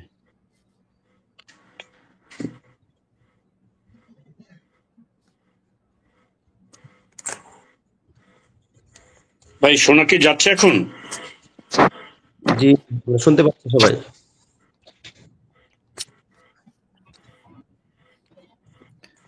শফিক ভাই, আপনি শেষ করেন। হ্যাঁ, আপনার শেষ আচ্ছা, করে আমার দেন। এখানে সাউন্ডে খুব অসুবিধা হচ্ছে। শফিক ভাই, আপনি বলেন। আচ্ছা, যে রফিক ভাই বলুক, না, শফিক ভাই, হয়তো চলে আসে। শফিক ভাই আপনি বলেন, আমাদের সময় নেই, বুঝছেন? কারণ অলরেডি 43 মিনিট হয়ে গেছে, আমাকে সময় নষ্ট করে আপনি বলেন। জি ভাইজান আসতে। তো সবচেয়ে বড় সমস্যা যেটা হলো সেটা হচ্ছে আমরা সময় বুঝতাম না যে দিন কখন রাত কখন। শুধু আজানের পার থেকে দিন রাত পার্থক্য করলেও কিন্তু টাইমিং সারা দিন আমি জানি যে দিন আছে, কিন্তু কয়টা বাজে এটা বুঝতে পারতাম না। এটা সবচেয়ে বড় সমস্যা। সবচেয়ে বড় কষ্ট লাগার বিষয় ছিল, আরো কষ্ট লাগার বিষয় ছিল, আমি ব্যক্তিগতভাবে মানে এই কষ্টটা পাইতাম, জানি না অন্য কেউ পাইতো কিনা, যে আমার কাছে মনে হতো যে এই যে চোখ বাঁধা সারাক্ষণ অন্ধকার, যে আকাশ দেখতে কেমন, মানে যে আকাশের যে শুভ্রতা সাদা, এটা দেখার জন্য আমি পেরেশান থাকতাম। বা একটু যদি গাছ দেখতে পারতাম বা মানুষ দেখতে পারতাম, তারপর হচ্ছে গায়ে যদি একটু রৌদ্র লাগাইতে পারতাম। আকাশ দেখতে পারা, গাছ দেখতে পারা, গায়ে রৌদ্র লাগানো, এগুলো যে আল্লাহ সুবহানাহু ওয়া তাআলা অনেক বিশাল বড় নিয়ামত। এগুলো তখন দীর্ঘ লম্বা সময় এগুলো থেকে বঞ্চিত হয়ে যে মানে অনেক অনেক বেশি কষ্ট পেতাম, যে হাত পা বাঁধা অবস্থায় আরো কষ্ট হইলে কান্না আসতো আর কি। কান্না ছাড়া তো কিছু করার ছিল না, দোয়া করা ছাড়া কিছু করার ছিল না। আর তাদের কাছে অনেক রিকোয়েস্ট করেছি বাড়িতে একটু জানানোর জন্য যে আমরা বেঁচে আছি, আমরা যে পৃথিবীতে বেঁচে আছি এই খবরটা জানানোর জন্য। তারা আমাদেরকে ওয়াজ করতো, তোমরা শহীদ হইতে চাও তো এখানে শহীদ হইতেই তো আসছো, তোমাদেরকে শহীদ করা হবে, অসুবিধা কি? মানে এভাবে তারা আমাদের সাথে আর কি করতো, মস্কারা করতো। আমি অনেক রিকোয়েস্ট করেছিলাম যে আমার মাদ্রাসা বোর্ডিং এর চাল ডাল নাই, বা মাত্র 1 বস্তা চাউল ছিল আমি যখন গ্রেফতার হই। তখন মাদ্রাসা কিভাবে চলছে আমি জানি না, আমি একটা এতিমখানার পরিচালক, কিভাবে আপনারা আমাকে এখানে কেন নিয়ে আসলেন, আমাকে দ্রুত মাদ্রাসা ফিরিয়ে দিয়ে আসেন। তখন আমাকে উল্টা তারা বোঝানোর চেষ্টা করতো, তুমি যদি এই মুহূর্তে মারা যাও তাহলে পৃথিবী কি তোমার জন্য অচল হয়ে থাকবে? পৃথিবী সবকিছু তোমার জন্য অচল হয়ে থাকবে না, সবকিছু চলতে থাকবে, তুমি মনে করো শহীদ হয়ে গেছো, আর এগুলো সব আর আল্লাহর উপর ছেড়ে দাও। কোনো গুরুত্বপূর্ণ কথা আছে আপনার? তো এখন গুরুত্বপূর্ণ যে বিষয়টা সেটা হচ্ছে যে ওখানের অনেক অনেক টর্চার শিকার, এটা সময় করে হয়তো অন্য সময় বলবো। বাকি আয়না করে যে যে রূপটা যেটা আপনি বললেন যে কেমন দেখতে, আমরা গতকাল যেটা দেখলাম ওইটার সাথে কিছুটা আমরা একমত পোষণ করি না, আমরা কিছুটা ভিন্ন মত পোষণ করি। এবং র্যাব 1, আমার মূল কথা হচ্ছে র্যাব 1 থেকে আয়নাগর গুলো উন্মোচন করা হোক।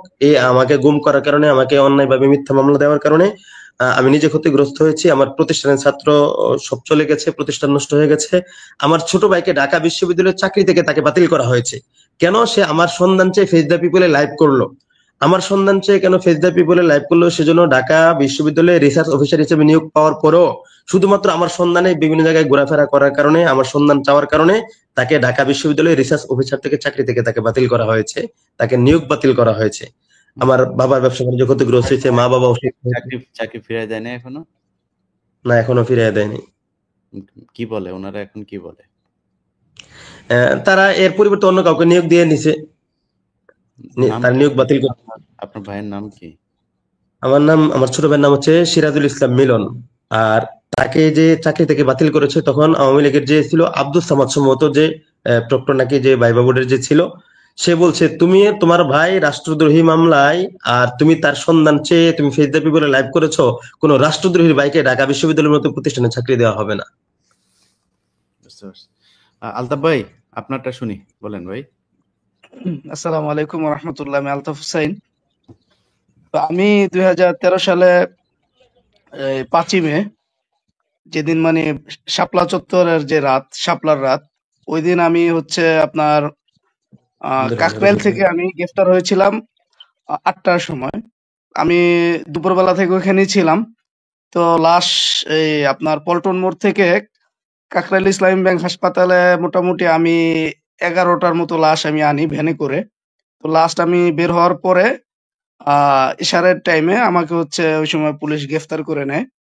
তো এই সময় মোটামুটি আমি একটু মার্ক হয়ে যাই যে হেফাজতের সময় যেহেতু আমি অ্যারেস্ট। তো তারপর থেকে আমি প্রায় 3 মাস ওখানে জেল খাটি, 3টা মামলা দেয় আমাকে। তো এরপরও আমি বের হওয়ার পরেও ফেসবুকে আমি মানে হেফাজতের গণহত্যা কিংবা এগুলো নিয়ে সরকার মানে লুকোচুরি খেলছে কিংবা এগুলো তারা ধামাচাপা দিতে চাইছে, এগুলো নিয়ে সবসময় আমি সরব ছিলাম ফেসবুকের মধ্যে। তো এরই পরিপ্রেক্ষিতে যখন আমি হেফাজতের সময় জেলে যাই, তখন বর্তমানে এই 21শে আগস্ট মামলায় যারা এই খালাস পেয়েছে তাদের কয়েকজনের সাথে আমার মানে কথা হয়। তো ওই কথার মধ্যে আমি মানে তাদের কয়েকজনের ব্যাপারে জানতে পারি যে এরা আসলে একবারেই নির্দোষ। এদেরকে যেমন নারায়ণগঞ্জের ওই যে ছিল বিএনপির ক্যাডার ছিল মমিনুল্লাহ ডেভিড, তার ভাই শাহাদাত, তো তাকে মানে এই জায়গায় নিয়ে এসে এই মামলায় মানে এমন অত্যাচার করছে, তো সে কথা বলতে পারতো তো তার জবান বন্ধ হয়ে যায়, তার জিহ্বা এত খাটো হয়েছে যে সে আর কথা বলতে পারে না, এখন সে বোবা। তো এরকম অনেকের সাথে আমার সাক্ষাৎ হয় যে যারা আসলে এইগুলার সাথে কোনোভাবেই সম্পৃক্ত না, আমার সাথে যে কজনের সাক্ষাৎ হয়। তো তারা আমাকে বলে যে ভাই আমরা তো আসলে এখানে ফাঁসে গেছি, আর আমাদেরকে এভাবে জোরপূর্বক, আমরা এর সাথে জড়িত না। আমি এটা ফেসবুকেও লিখছি যে একজনকে আছে যে তাকে সন্দেহবশত 2বার ধরে নিয়ে আসে, ধরে নিয়ে আসার পরে যখন তার কাছে কোনো তথ্য না পায় তারপরে তাকে ছেড়ে দেয়। 3য় বার তাকে আনে, তারপরেও যখন কোনো তথ্য না পায়, একবারে অমানবিক নির্যাতন করার পরে তখন তার স্ত্রীকে ধরে নিয়ে আসে। তারা সরাসরি তাকে বলে যে তুই যদি এখন স্বীকারোক্তি না দিস আমরা যেভাবে বলি, তাহলে হচ্ছে তোকে আমরা এই তোর স্ত্রীকে তোর সামনে ধর্ষণ করব। তখন ওই ভাই কাঁদতে কাঁদতে বলে যে ভাই এর পরবর্তীতে আমি মানে এই স্বীকারোক্তি দিছি। আরেকজন ভাইয়ের কথা জানি, সে বলছে যে মানে তাকে পুরুষাঙ্গে এই পরিমাণ ইলেকট্রিক শর্ট দেওয়া হয়েছে যে রক্ত বীর্য সহ বের হয়েছে। মানে সে ওইখান থেকে আসার পরে, রিমান্ড শেষ করে আসার পরে সে হাঁটতে পারে না, এরকম অবস্থা। তো পরবর্তীতে তাকে যখন লোকজন জিজ্ঞাসা করছে ভাই আপনি কি করছেন, আপনি নিজে বুঝছেন তো? বলছে ভাই ওইভাবে তিলে তিলে মরার চাইতে একবারে যদি আমাকে ফাঁসির দড়িতে ঝুলায় সেটাও ভালো। তো এরকম কয়েকজন মজলুমের সাক্ষাৎকার আমি নেই, আমি মানে যাদের সাথে আমার পরিচয় হয় আমি মোটামুটি দেখি যে আসলে এরা আসলেই নির্দোষ। এটা হচ্ছে ভাই তাদের যে কথা আছে, কথায় বোঝা যায়। তো আমি এই জিনিসগুলো নিয়ে আমি অনলাইনে মোটামুটি একটু লিখতেছিলাম ফেসবুকের মধ্যে। আমি মোটামুটি একটা পাণ্ডুলিপি করি যে রিমান্ডের সেই দিনগুলি, মানে রিমান্ডে যে অত্যাচার নির্যাতন নিয়ে মানে মানুষদেরকে যে ধরে ধরে নিয়ে যা করছে, এই জিনিসগুলো আমি মোটামুটি যখন কভার করি ফেসবুকের মধ্যে, আমি তাদের নজরে পড়ে যাই। আপনি কোনো তো মামলা হঠাৎ টামলা করে কোনো কিছু এর মধ্যে করছেন? আপনি কোনো মামলা টামলা কিছু করছেন? এই যে মানে এই যে এত কিছু হয়েছে আপনার উপরে, কারোর উপরে মামলা টামলা করছেন এই যে ইসের পরে, এই এই 5 সরকার যাওয়ার তারিখের পরে, পরে? হ্যাঁ, জি জি, আমি আপনার এই আন্তর্জাতিক অপরাধ ট্রাইব্যুনালে অভিযোগ করছি, জমা দিছি হুম। যে আমাকে গুম করা হয়েছে। তো আমি করি, তার পরবর্তীতে হচ্ছে আপনার আমরা অনলাইনে কয়েকজন বন্ধু বান্ধব আমরা মিলে চিন্তা করি যে আমরা একটা মিষ্টির কারখানা দিব। তো আমরা একটা মিষ্টির কারখানাও দেই। মিষ্টির কারখানা দেওয়ার পরে ওইখানে আমরা কর্মচারী রাখি। তো ওই সুবাদে আমি হচ্ছে গাজীপুরের শ্রীপুর থানার জৈনা বাজারে একটা ডিস্ট্রিবিউশন কোম্পানি, রুচিরা ধনির অনেক বড় একটা হাউস। তো ওইখানে প্রায় 1 কোটি টাকার ব্যবসা। এটা হচ্ছে আমি হচ্ছে ম্যানেজার হিসেবে ছিলাম। তো আমি যেহেতু আলেম এই হিসেবে তারা আমাকে নিয়োগ দিয়েছে যে বিশ্বাস করে। তো আমি ওই কোম্পানির জুন মাসের হচ্ছে 14 তারিখ, 2015 সালের জুনের 14 তারিখ আমি হচ্ছে ওই কোম্পানির দিতে যাই। এই ভ্যাটের কাগজ আমি ব্যাংকে টাকা জমা দিয়ে উত্তরায় আমি হচ্ছে ওই কাগজ যখন জমা দিতে যাই, তখন নামাজের সময় হওয়ার পরে আমি টঙ্গীতে এই স্টেশন রোডে নামি। স্টেশন রোডে ওই হাসপাতালটার সাথে যে মসজিদটা আছে, ওই মসজিদে যখন আমি নামাজ পড়ি, তখন হচ্ছে একদল লোক আসে, 4-5 জন লোক আসে। তো আমার কাছে টাকা ছিল আমার কাছে, আর আমার সাথে ওই মিষ্টির যে এই পার্টনার মানে মিষ্টির কারখানার, সেও আসে। তো সামনে যেহেতু রমজান, সেহেতু টাকাটা আমরা দিব, আমি টাকা দিব 50,000 পার্টনারে মানে যোগ হওয়ার জন্য। তো আমি যখন তাকে টাকাটা দেই, এর কিছুক্ষণ পরেই 5-6 জন লোক আসে। 5-6 জন লোক আসার পরে এদেরকে দেখে মনে হয় যে এরা মানে গুন্ডা টাইপের লোক। গুন্ডা টাইপের লোক, কারণ কানে এসে দুল দেওয়া, হাতে চেন টেন পরা, ব্রেসলেট পরা, গলায় এই সোনালী স্বর্ণের চেন টেন। আচ্ছা, আপনি আটক ছিলেন কতদিন? আমি 19 দিন গুম ছিলাম। আমি কোথায় ছিলেন? র‍্যাব 1-এ ছিলাম। কেমন ছিল এবং ওইখানকার ঘরটর কেমন ছিল? কালকে যেটা দেখলেন এরকম ছিল না কিরকম ছিল? আচ্ছা, এখন হ্যাঁ, আমরা এর পরবর্তীতে মানে যখন 19 দিন আমি গুম ছিলাম, তো গুমে থাকার পরে আমরা 12 জন পার্টনার ছিলাম। তো এর মধ্যে 8 জন ছিল আপনার আয়না ঘর, যেটাকে বলে মানে কচু ক্ষেতের, কালকে যেটা দেখাইছে আর কি। তো ওরা আমাদের কাছে তাদের অভিজ্ঞতা যে বর্ণনা করছে, যেভাবে সেলের কথা বলছে, রুমের কথা বলছে, কালকে আমরা ওটার সাথে কোনো মিল পাই নাই। এটা দেখে মানে আমরা অবাক হইছি। এবং আমাদের যে ওই যে যারা ছিল ওইখানে, মানে আমাদের সাথে সংযুক্ত করে দিছিল। আপনি ছিলেন ওইখানে? এই ডিজিএফ এর ছেলে। হ্যাঁ, মানে না, ডিজিএফ এর ছেলে আমি ছিলাম না, আমি ছিলাম র‍্যাব 1-এ। কোন জায়গায় গুম হয়েছিলেন আপনি? কোন জায়গায়? জি জি, আমি র‍্যাব 1-এ 19 দিন ছিলাম। আপনি কেমন জায়গায় ছিলেন? এসি রুমে ছিলেন না কোথায় ছিলেন? আচ্ছা, আমাকে যখন ওরা চোখ বেঁধে যখন নিয়ে গেল, তখন হচ্ছে 3 তলার মধ্যে, বাইরে 3 তলা মানে একবারে চিপা একটা সিঁড়ি। আপনি যেটা দেখছেন সেটা বলেন, আপনি কি দেখছেন ওইটুকু? কোথায় নিয়ে গেছে এখন সেটা বলার দরকার নেই। কেমন ছিল ওইখানকার পরিবেশ? আচ্ছা, ওইখানে পরিবেশ ছিল যে আপনার এই পার্টেক্স বোর্ডের মতো ছোট ছোট মানে করা, পার্টিশন করা বোর্ড, ছোট ছোট রুম, যেটা সর্বোচ্চ 1.5 হাত হবে চওড়া আর লম্বায় হবে 3 হাতের মতো, মানে পা টান করে শোয়া যেত না। আর প্রত্যেকটা পাশে রুম ছিল, মানে ওই পার্টিশন দেওয়া ছিল, এবং পাশে 2 সাইডে যে আছে অন্যান্য লোক আছে এটা বোঝা যাইতো। আর রমজানের 5 দিন, মানে আমাকে 19 দিনের মধ্যে, রমজানের আগে ছিলাম আমরা 5 দিন। তো এই 5 দিনের মধ্যে তো আমরা যতটুকু বুঝছি যে এই ছোট ছোট খোপ করা আছে, তো রাত্রে বেলা রাখতো ওই খোপের মধ্যে, আর দিনের বেলা রাখতো বড় একটা মানে ফ্লোর আছে, ওই ফ্লোরের মধ্যে হচ্ছে তারা শোয়ে রাখতো। তো দিনের বেলা তারা হ্যান্ডকাপটা মানে এই হাত করা সামনে লাগাইতো, আর রাত্রে বেলা হচ্ছে পিছনে দিয়ে রাখতো, আর চোখ থাকতো সবুজ কাপড়ে বাঁধা। তো আমি তাদেরকে একটু দেখার যখন চেষ্টা করছি, তারা যখন বুঝতে পারছে, তখন তারা সব সময় আমার চোখে কাপড় বাঁধার পরও আপনার মোটা মোটা করে টিস্যু দিয়ে রাখতো, যাতে কোনোভাবে আমি না দেখতে পারতাম। কিন্তু দুঃখজনক বিষয় হচ্ছে যে কালকে আমরা এগুলো মানে কোনো কিছু ওইরকম কিচ্ছু দেখতে পারি নাই। র‍্যাবের যেগুলো দেখাইছে এটা সম্ভবত র‍্যাব 1-এর দেখাইছে কিনা জানি না, কিন্তু ওইগুলোর সাথে কোনো মিল নাই। গুম কমিশনে আপনার অ্যাপ্লিকেশন আছে না? জি জি জি। আপনাদেরকে যাইতে বলে না এই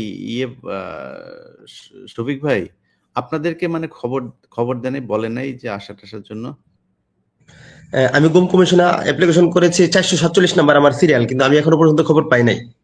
মানে কালকে যে ওইখানে গেল আপনাদেরকে ডাকে নাই যে আসেন আপনারা ছিলেন? ডাকে নাই। আর ইলেকট্রিক চেয়ারের যে ব্যাপারটা, এই চেয়ারটা এমন না, আমি দেখেছি এমন চেয়ার ছিল, এবং প্যারাগের রুম ছিল, কালো অন্ধকার ছোট্ট একটা রুম, ও বাথরুমের মতো, ওটার নিচে প্যারাগ ফ্লোরের মধ্যে, আর চেয়ারটা ইলেকট্রিক চেয়ার এমন ছিল, কালো কালারের ছিল। আরেকটা হচ্ছে যে ওইখানে অন্যতম একটা শাস্তি ছিল যে ছোট ক্রেনের মতো ছিল, একটা ছোট ক্রেনের মতো, এই 2 হাত এভাবে হয়তো মাফলার অথবা গামছার মধ্যে এভাবে পেঁচায়া এই গামছার এভাবে ক্রেনে বাঁচাইতো। বাঁচানোর পরে সুইচ দেওয়ার পরে উপরে উঠাইতো। উপরে উঠার পরে 5 মিনিট 10 মিনিট লোক বুঝে আর কি। তো এরপরে 5-10 মিনিট যখন ঝুলে রাখতো, তখন মনে হতো যে শরীরের সাথে হাতের কোনো সংযোগ নাই। তো যখন আমরা অজ্ঞান হয়ে যাইতাম, তখন হচ্ছে এরা নামাইতো। নামানোর পরে আর কোনো থাকতো না, মানে বোধই হইতো যে মনে হয় হাত আর শরীরের সাথে নাই, এরকম মানে প্রত্যেক দিন, এই 19 দিনের মধ্যে প্রত্যেক দিন তারা এই কাজটা করতো। আচ্ছা রফিক ভাই, আপনাকে কি আমরা শুনতে পারবো এখন? আমি মাইকটা বুঝলাম না, মানে হঠাৎ কেন ডিস্টার্ব দেওয়া আরম্ভ করলো। এখন কি শোনা যাচ্ছে? এখন ঠিক আছে, সব ঠিক আছে, পারফেক্ট, বলেন। আচ্ছা, আমি এখানে আমি তো, আমার নাম তো আহমেদ রফিক, একটা প্রকাশনা প্রতিষ্ঠানের সাথে আছি। আর আমি যে বর্ণনা এখানে দিব, এখানে অলমোস্ট মানে সিমিলার কাইন্ড অফ বর্ণনা কিন্তু পাওয়া যাবে মানে অধিকাংশ থেকে। সো আমি যে বর্ণনাগুলো রিপিটেটিং হবে ওগুলোকে অ্যাভয়েড করে মানে সেগুলোকে চেষ্টা করবো যেগুলো আমি নতুন বলবো। তো এখানে একটা বিষয় হলো যে সবাই আয়নাঘর বলে না, তো আমার জানা মতে রিয়েল এক আয়নাঘর আছে, মানে যেটা আক্ষরিক অর্থে চারপাশ থেকে আয়নাঘর মানে আয়না দেওয়া। এটা হলো আমি যেখানে ছিলাম, আমি আমার ধরার বর্ণনাটা পরে দেই। আমি যেখানে ছিলাম এটা র্যাব 1-এ, এটা আমি পরে নিশ্চিত হয়েছি। তো আমার সামনের সেলে একটা ছেলে ছিল। তো একদিন ওকে জিজ্ঞাসাবাদে নিয়ে যায়। জিজ্ঞাসাবাদে নিয়ে যাওয়ার পরে ও ধরেন ঘন্টা 2-3 পর ওকে আবার নিয়ে আসে। আসার পরে আমরা তো মানে অনেক আস্তে আস্তে কিংবা আপনার ওই ওয়ালে এরকম আঙ্গুলে ইশারা করে করে লিখে মানে কথা বলা যেত যখন সেন্ট্রির ভিতরে থাকতো না, আদারওয়াইজ তো full time handcuffed and full time আপনার ব্লাইন্ড ফোল্ডেড। ওই ছেলেটা বলল যে আমাকে একটা অদ্ভুত জায়গাতে নিয়ে যাওয়া হয়েছে। কিরকম? বলল যে এটা চারপাশে শুধু আয়না, গ্লাস চারিদিকে। হ্যাঁ, তো মানে শুধু চারিদিকে আয়না, আমি মাঝখানে বসা। আমাকে নিয়ে ওই ছেলেটাকে নিয়ে বললো যে তুমি এখানে বসো, তোমার সাথে আমাদের বসেরা কথা বলবে। তো তাকে অনেকক্ষণ ওখানে বসায় রাখছে, মোর দেন অ্যান আওয়ার। বসায় রাখার পরে কোনো কথাবার্তা বলে না। কিছুক্ষণ পর আবার এসে বলে যে তুমি বসো, তোমার সাথে আমাদের বসরা কথা বলবে। এরকম আপনার ওই যত সময় ওখানে বসেছিল ও বসেই ছিল। এরপর ওকে আবার ব্যাক করে নিয়ে আসে, ওর সাথে অ্যাকচুয়ালি কোনো ইয়েতে যায় না, কথাবার্তা আর বলে না। তো ও বললো যে চারপাশে আয়না, কিছু দেখা যায় না, চারদিকে তাকে আমি শুধু আমার ছবি দেখি।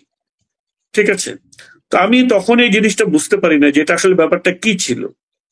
আমি যেটা বের হওয়ার পরে আমি কয়েকজনের সাথে এটা যখন শেয়ার করলাম, তখন আমি যেটা বুঝলাম অন্যান্যদের মতে, সেটা হলো কাউকে ক্রস ফায়ার এরকম দেওয়ার আগে তারা ওরকম মানে একটা রুমের ভিতরে অনেককে নিয়ে যায়, নিয়ে গিয়ে চারপাশে আপনার ওই যে আপনার রিফ্লেক্টিং যে থাই গ্লাস গুলো থাকে এগুলো দিয়ে রুম বানানো।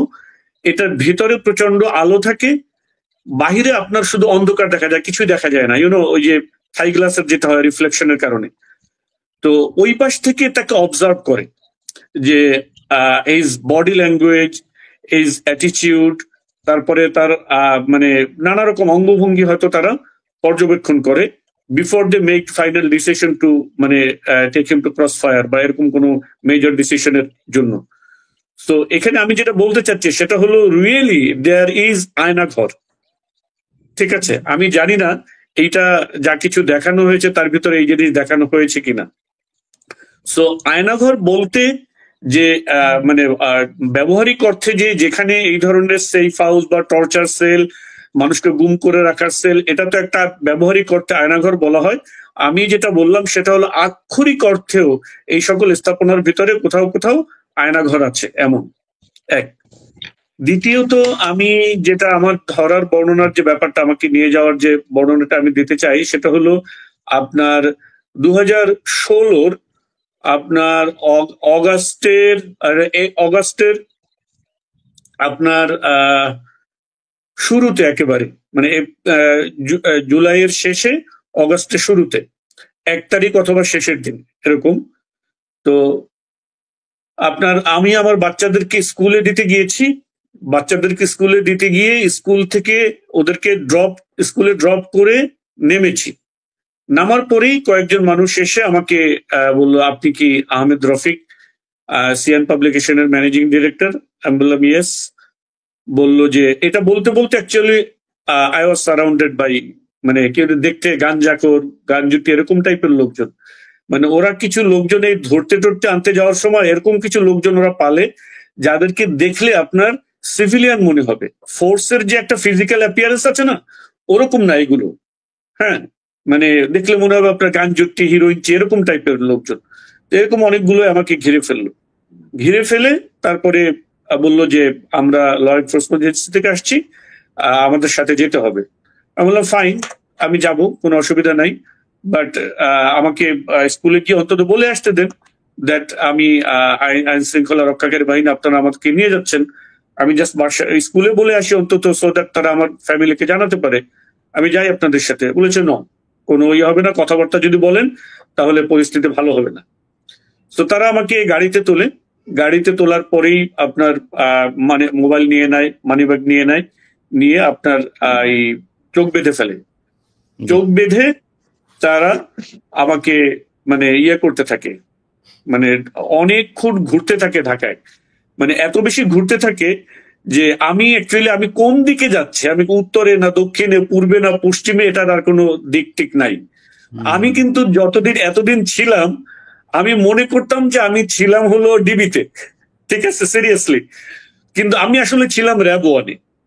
র্যাব ওয়ানে ছিলাম, এটা আমি কিভাবে বুঝলাম, সেটা হলো, এটা আমি 2016 যখন আমাকে নিয়েছে, আমি তখনকার ঘটনা বর্ণনা করছি। 2018-তে যখন আমাকে আবার আপনার বাসা থেকে তুলে নিয়ে যায়, তখন আমাকে নিয়ে মূলত ওরা গুম করতে পারে নাই। নেওয়ার 1 বছর তারা আমাকে এরকম শুধু শুধু মানে টিকটিকি লাগায় রাখা, ধরার জন্য ইয়ে করছে। আমার অফিসে আপনার রেকি করতে লোক পাঠাইছে, আপনার নানা ইয়ে। তো আমি যখন বুঝতে পারছিলাম, আমি একটু সরে ছিলাম। তো এরপরে যখন আমাকে নিয়ে যায় 18 সনে, তখন আমাকে নেওয়ার পরে র্যাব ওয়ানের ভিতরে আমি যে আজানটা শুনতে পাইলাম, যে তখন আমি রিকগনাইজ করলাম যে this is the same place আমাকে যেখানে প্রথমবার নিয়ে আসা হয়েছিল, কারণ এই সেম আজান আমি তখন শুনেছি। বুঝতে পেরেছেন? তো তখন আমি বুঝলাম যে আমি অ্যাকচুয়ালি র্যাব ওয়ানে আছি। তো তারা ওখানে আমাকে 10 মাস রাখে, 10 মাস। অ্যান্ড এই 10 মাস কিন্তু আপনাকে আমাকে ব্লাইন্ড ফোল্ডেড রাখে, চোখ বেঁধে। হ্যাঁ, 10 মাসই চোখ বেঁধে রাখে, এবং আপনার হ্যান্ডকাপ পরা রাখে 24/7, হ্যান্ডকাপ পরা রাখে। এবং একটা জিনিস আমি মানে আপনাদের ইয়ের জন্য বলতে চাই, সেটা হলো যে একটা জিনিস দেখেন, অনেক সময় এরকম হয় না যে মানুষদেরকে শুধুমাত্র তাদের ক্ষতি থেকে আপনার মানে জনগণকে সেভ করার জন্য বা কোনো কিছু তাদেরকে জাস্ট আটকায় রাখার জন্য রাখা হয়। এখানে ব্যাপারটা কিন্তু শুধু আটকায় রাখার জন্য না, মানে এইটা হলো আপনি গুয়ান্তানামো বের যে মডেল, সেই মডেলে ডিটেনশন সেন্টার, ঠিক আছে, যেখানে মানুষকে physical torture and mental torture করে মানুষকে মানে আপনার পাগল বানায় দেওয়া, এরকম টাইপের। কারণ হলো আপনি দেখেন, আপনি কতগুলো ইয়ের ভিতরে, সিকিউরিটির ভিতরে নিয়ে আপনি তাকে রাখছেন। প্রথম একটা গেট, তারপরে আরেক গেট, তারপরে আরেক গেট, এরপরে গিয়ে আপনি মানে একেবারে লোহার শিক দেওয়া আপনার 3-4 ফিটের একটা রুম, 3-4 ফিট চওড়া, আপনার 7-8 ফিট লম্বা, এরকম একটা রুম। আপনার হাইট হলো 6-7 ফিট হবে ম্যাক্স, কোনো উইন্ডো নাই কোথাও কিছু, এরকম একটা জায়গাতে রাখছেন। সেখানে আপনাকে অ্যাকচুয়ালি হ্যান্ডকাপ পরায় কেন রাখতে হবে?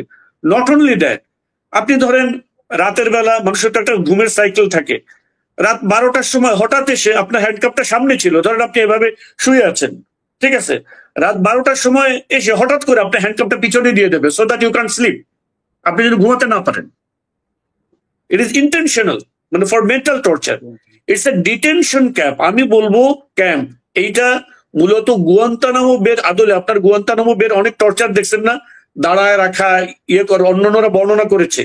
এটা ছিল কমপ্লিটলি একটা আপনার সেই গুয়ান্তানামো বের আদলে একটা মিনি ডিটেনশন ক্যাম্প এখানে।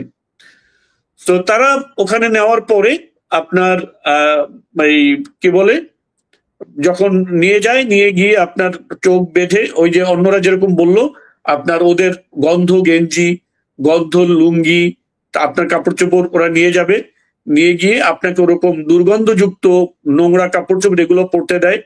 আপনার টয়লেট ওয়াশরুমে আপনি নক করলে আপনাকে টয়লেট ওয়াশরুমে যেতে দিবে, it's not more than a minute, 1টা মিনিট আপনাকে বা থাকতে দেবে না, এরপরেই আরম্ভ করে দেবে। এর যদি বেশি হয় তাহলে মানে যাচ্ছে তাই ভাষায় গালাগালি করা, নোংরা কথা বলা, কাউকে মাইট দেওয়া, মানে এরকম করতে থাকে। আচ্ছা, ভাই আরেকটা ইনফরমেশন, হ্যাঁ ভাই, জি জি আমরা শেষ করবো। আরেকটা ইনফরমেশন যেটা কেউ দেয় নাই, যেটা আমি ওখানে দেখেছি, সেটা হলো আমি মাঝে মধ্যে শুনতাম জোরে জোরে গান বাজে হঠাৎ, ঠিক আছে। সো আমি প্রথমে এটা বুঝতে পারতাম না, জোরে জোরে গান বাজে কিসের। সো পরে আমার মানে কোন এক সেল থেকে আমি ইশারা দিলাম, হোয়াটস দ্যাট, যে গান বাজে কেন। সো পরে বুঝলাম যে তারা যখন মানুষের উপরে টর্চার করে, তখন তারা শাউট করে, চিল্লাপাল্লা করে, হ্যাঁ, এই শব্দ যেন না শুনতে পারে মানুষ, তখন জোরে জোরে গান বাজায়া তারপরে তাদের উপরে টর্চার করে। কিছু নির্দিষ্ট কিছু গান ছিল, ধরেন এমন আছে না যে গান শোনার জন্য অ্যাকচুয়ালি গান বাজাইতেছে, এরকম না। এই 10 মাসে ধরেন আমি যদি আপনার মাসে যদি ধরেন 10 দিন করে শুনি, 100 বার শুনি, তাহলে সিমিলার গান, একই গান। তো তারা গান বাজায়া মানুষের উপরে এই টর্চার গুলো করতো।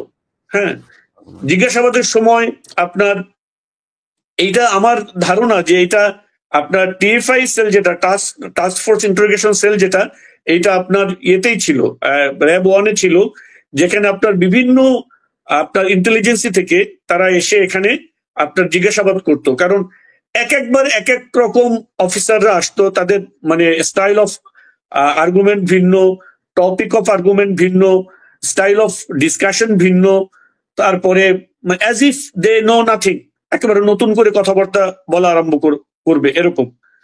সো এইটা একটা বিষয়। আর হলো আপনার এখানে যে নিয়ে যাওয়ার যে ব্যাপারটা, আপনার আপনার আমাকে যখন নিয়ে যাওয়ার সময় একই সাথে আমার অফিসে রেইড দিয়ে আমাকে যখন তারা বাইরে থেকে তোলে, তাদের আরেকটা ফোর্স আমার অফিসে যায়। অফিস থেকে তারা আমার অনেকগুলো ল্যাপটপ, তারপরে আপনার হার্ড ডিস্ক, অফিসের কাজকর্মের যে সকল জিনিসপত্র, এগুলো তারা তুলে নিয়ে আসছে। সো তারা যখন আমার সাথে কথা বলছিল, তখন আই আস্ক দেম যে আপনারা কি আমার অফিসে, কারণ আমাকে যেহেতু অফিসে যাওয়ার সময় তুলছে, সো আপনারা আমার অফিসে রেড দিচ্ছেন, আমি ধারণা থেকে বলতেছিলাম। তো তখন তারা আমাকে বলতেছিল যে আপনার অফিসের অনেক জিনিসপত্র নিয়ে আসছে, আপনার সবকিছু আমাদের কাছে আছে, আপনি ধরা খেয়ে গেছেন, হ্যান ত্যান। তবে চিন্তা করেন না, আমরা কোনো ইয়ে করতে এখানে আসি নাই, কি বলে হাইজ্যাক, সন্ত্রাস, এগুলো করতে আসি নাই। আপনার জিনিসপত্র সব, আপনার অফিসের জিনিসপত্র আপনাদেরকে পৌঁছায় দিয়ে আসা হবে। কিন্তু আজ পর্যন্ত তারা সেই আমার অফিসের যে ল্যাপটপ, কম্পিউটার, হার্ড ডিস্ক যা কিছু নিচ্ছে, আজ পর্যন্ত কোনোদিন আর কিন্তু ফেরত দেয় নাই। ঠিক আছে, সো দিস ইজ ইট। বাকি অন্যদের যে বর্ণনা, আরেকটা জিনিস আমি পয়েন্ট আউট করতে চাই, সেটা হলো ভাই, আপনি এক একজন থেকে এক এক রকম বর্ণনা শুনবেন। যেমন আমি দোতলায় যে জায়গাতে নেওয়ার পরে দোতলায় যে সেলগুলোতে ছিলাম, মাঝখানে একটা ন্যারো ওয়াকওয়ে ছিল, আর দুই পাশে আপনার পাঁচটা সেল ছিল। সো এরকম না যে এই সেলগুলোই একমাত্র সেল, এই সেলগুলো তুলনামূলকভাবে আমি বলবো যে আপনার ইয়ে ছিল, আপনার অন্যান্যদের যে সকল নিচের থেকে অনেক সময় উপরে আসতো, মানে বন্দীদেরকে এক্সচেঞ্জ করতো অনেক সময়। সো তারা যখন আসতো উপরে এসে অনেকে বলতো, ভাই এটা তো অনেক ভালো জায়গা, আমরা তো কবরের মধ্যে ছিলাম, বুঝতে পারছেন? তো ওখানেই আরো অনেক ভয়ঙ্কর অনেক ন্যারো, টয়লেটের ভিতরে এরকম ভয়ানক জায়গা ছিল। উপরের যে জায়গাটা ছিল ওইটা আপনার ধরেন 4টা সেল ছিল এরকম, যে 3-4 ফিট চওড়া, আপনার 7-8 ফিট লম্বা। এর ভিতরে 2টা সেল ছিল আপনার আরো বড়, এর চেয়ে ডাবল এরকম হাইট, আপনার 6-7 ফিট, কোনো ইয়ে ছিল না, উইন্ডো ছিল না। ঠিক আছে, কিন্তু নিচে এখানে আরো অনেক টর্চার সেল ছিল, যেখানে আপনার মানুষ দাঁড়াতে পারতো না, সারাক্ষণ বসে থাকতো। তারপর আমার সামনে আমি দেখেছি যে তার একটা ছেলেকে দেখছি যে তার মোর দ্যান 3 ইয়ার্স হয়েছে, এবং কনসিস্টেন্টলি তাকে এরকম পিছনে ইয়ে করে আপনার ইয়ের সাথে, কি বলে আপনার শিকের সাথে দাঁড় করা রাখতো, মানে কন্টিনিউয়াসলি এরকম ভয়ঙ্কর নির্যাতন। এবং আপনার বিভিন্ন সময় যখন গান বাজাইতে ভুলে যেত, তখন আপনার এরকম মানুষকে যে টর্চার করতেছে, এটার আওয়াজ, এটার কান্নার আওয়াজ, চিৎকারের আওয়াজ। হ্যাঁ, মামুন রশিদ ভাই বলেন। আসসালামু আলাইকুম ইলিয়াস ভাই, আপনাকে আমরা ভালোবাসি, দীর্ঘদিন থেকে আপনারই আমরা দেখি, যে কোনোদিন আমি হয়তো বা আমার বক্তব্য তুলে ধরতে পারবো এটা আমি আসলে ভাবিনি। তো আমি প্রথম থেকে শুরু করতেছি। আমি উত্তরা 9 নম্বর সেক্টরে একটা স্কুলে, আমি ঢাকা ক্যাডেট স্কুল, এখানে আমি ম্যাথমেটিক্স এর ক্লাস নিতাম, ওই স্কুলে আমি জব করতাম। তো আমি দেখা যাচ্ছে স্কুল থেকে, সেদিন ছিল 5 তারিখ, জুন মাসের 5 তারিখ, সেদিন বাংলাদেশ এবং ইংল্যান্ডের একটি ম্যাচ ছিল, আইসিসি চ্যাম্পিয়ন্স ট্রফি সম্ভবত। তো ওই খেলা দেখার মোটামুটি একটু আমার ইয়ে আছে, খেলা দেখার জন্য আমি স্কুল ছুটি হওয়ার পর আমি চলে যাচ্ছিলাম। তো উত্তরা 9 নম্বর সেক্টর থেকে যে সামনে একটা কুরিয়ার সার্ভিস আছে, এটা হলো আপনার সুন্দরবন কুরিয়ার সার্ভিস, ওখানে আমি যাওয়ার সাথে সাথে রাস্তার পাশ থেকে আমাকে ধাক্কা দিয়ে গাড়িতে ঢুকিয়ে দেওয়ার চেষ্টা করছিল, কিন্তু আমি আমার মাথাটা ভিতরে না দিয়ে, হাইয়েস্ট গাড়ি আমি দেখি উপর দিকে দিয়ে দিই, তো আমাকে ওরা ভিতরে ঢুকাতে পারেনি। এবং আমি হেল্প বলে চিৎকার করি, আশেপাশে সব মানুষ দেখতেছিল কিন্তু কেউ আমাকে হেল্প করেনি। আমি তারপরে ধস্তাধস্তি করি, যে একজন অলরেডি পড়ে যায়, তাদের মধ্যে যারা আমাকে ঢুকানোর চেষ্টা করেছিল একজন নিচে পড়ে যায়। তো এরপরে কেউ যখন হেল্প করলো না, মাথা নিচে করে টান দিয়ে একদম শক্তভাবে ভিতরে যখন ঢুকাই দিল, সাথে সাথে একটা জম টুপি একদম মুখের মধ্যে পুরা এই পর্যন্ত ফাঁসির আসামিকে যেগুলো পড়াই দিল। দেন আমি ওখান থেকে গাড়ি স্টার্ট হয়ে গেলো, আমার হাত পেছনে করলো, এরপরে হ্যান্ডকাপ লাগাই দিল, গামছা দিয়ে বাঁধলো, চোখকে আরো মানে মানে কি করবে, চোখ প্রথমে বাঁধলো গামছা দিয়ে, এরপরে ওই জমটুপি পর আবার এটা খুলেছিল, চোখকে বাঁধার পর আবার জমটুপি পড়ালো, মানে একদম মজবুত ভাবে করলো। তো এরপরে রাস্তাতে আমি ভাবলাম যে কি আমার মামুন, আমার লাইফ মনে হয় এখানে শেষ, কিছু বুঝলাম না যে আমি আবার কি করলাম। তো ওরা আবার বলছিল যে সামনে পুলিশ, তো এদিক দিয়ে না ওদিক দিয়ে যাও, হ্যাঁ এরকম বিভিন্ন ডিরেকশন দিচ্ছিল।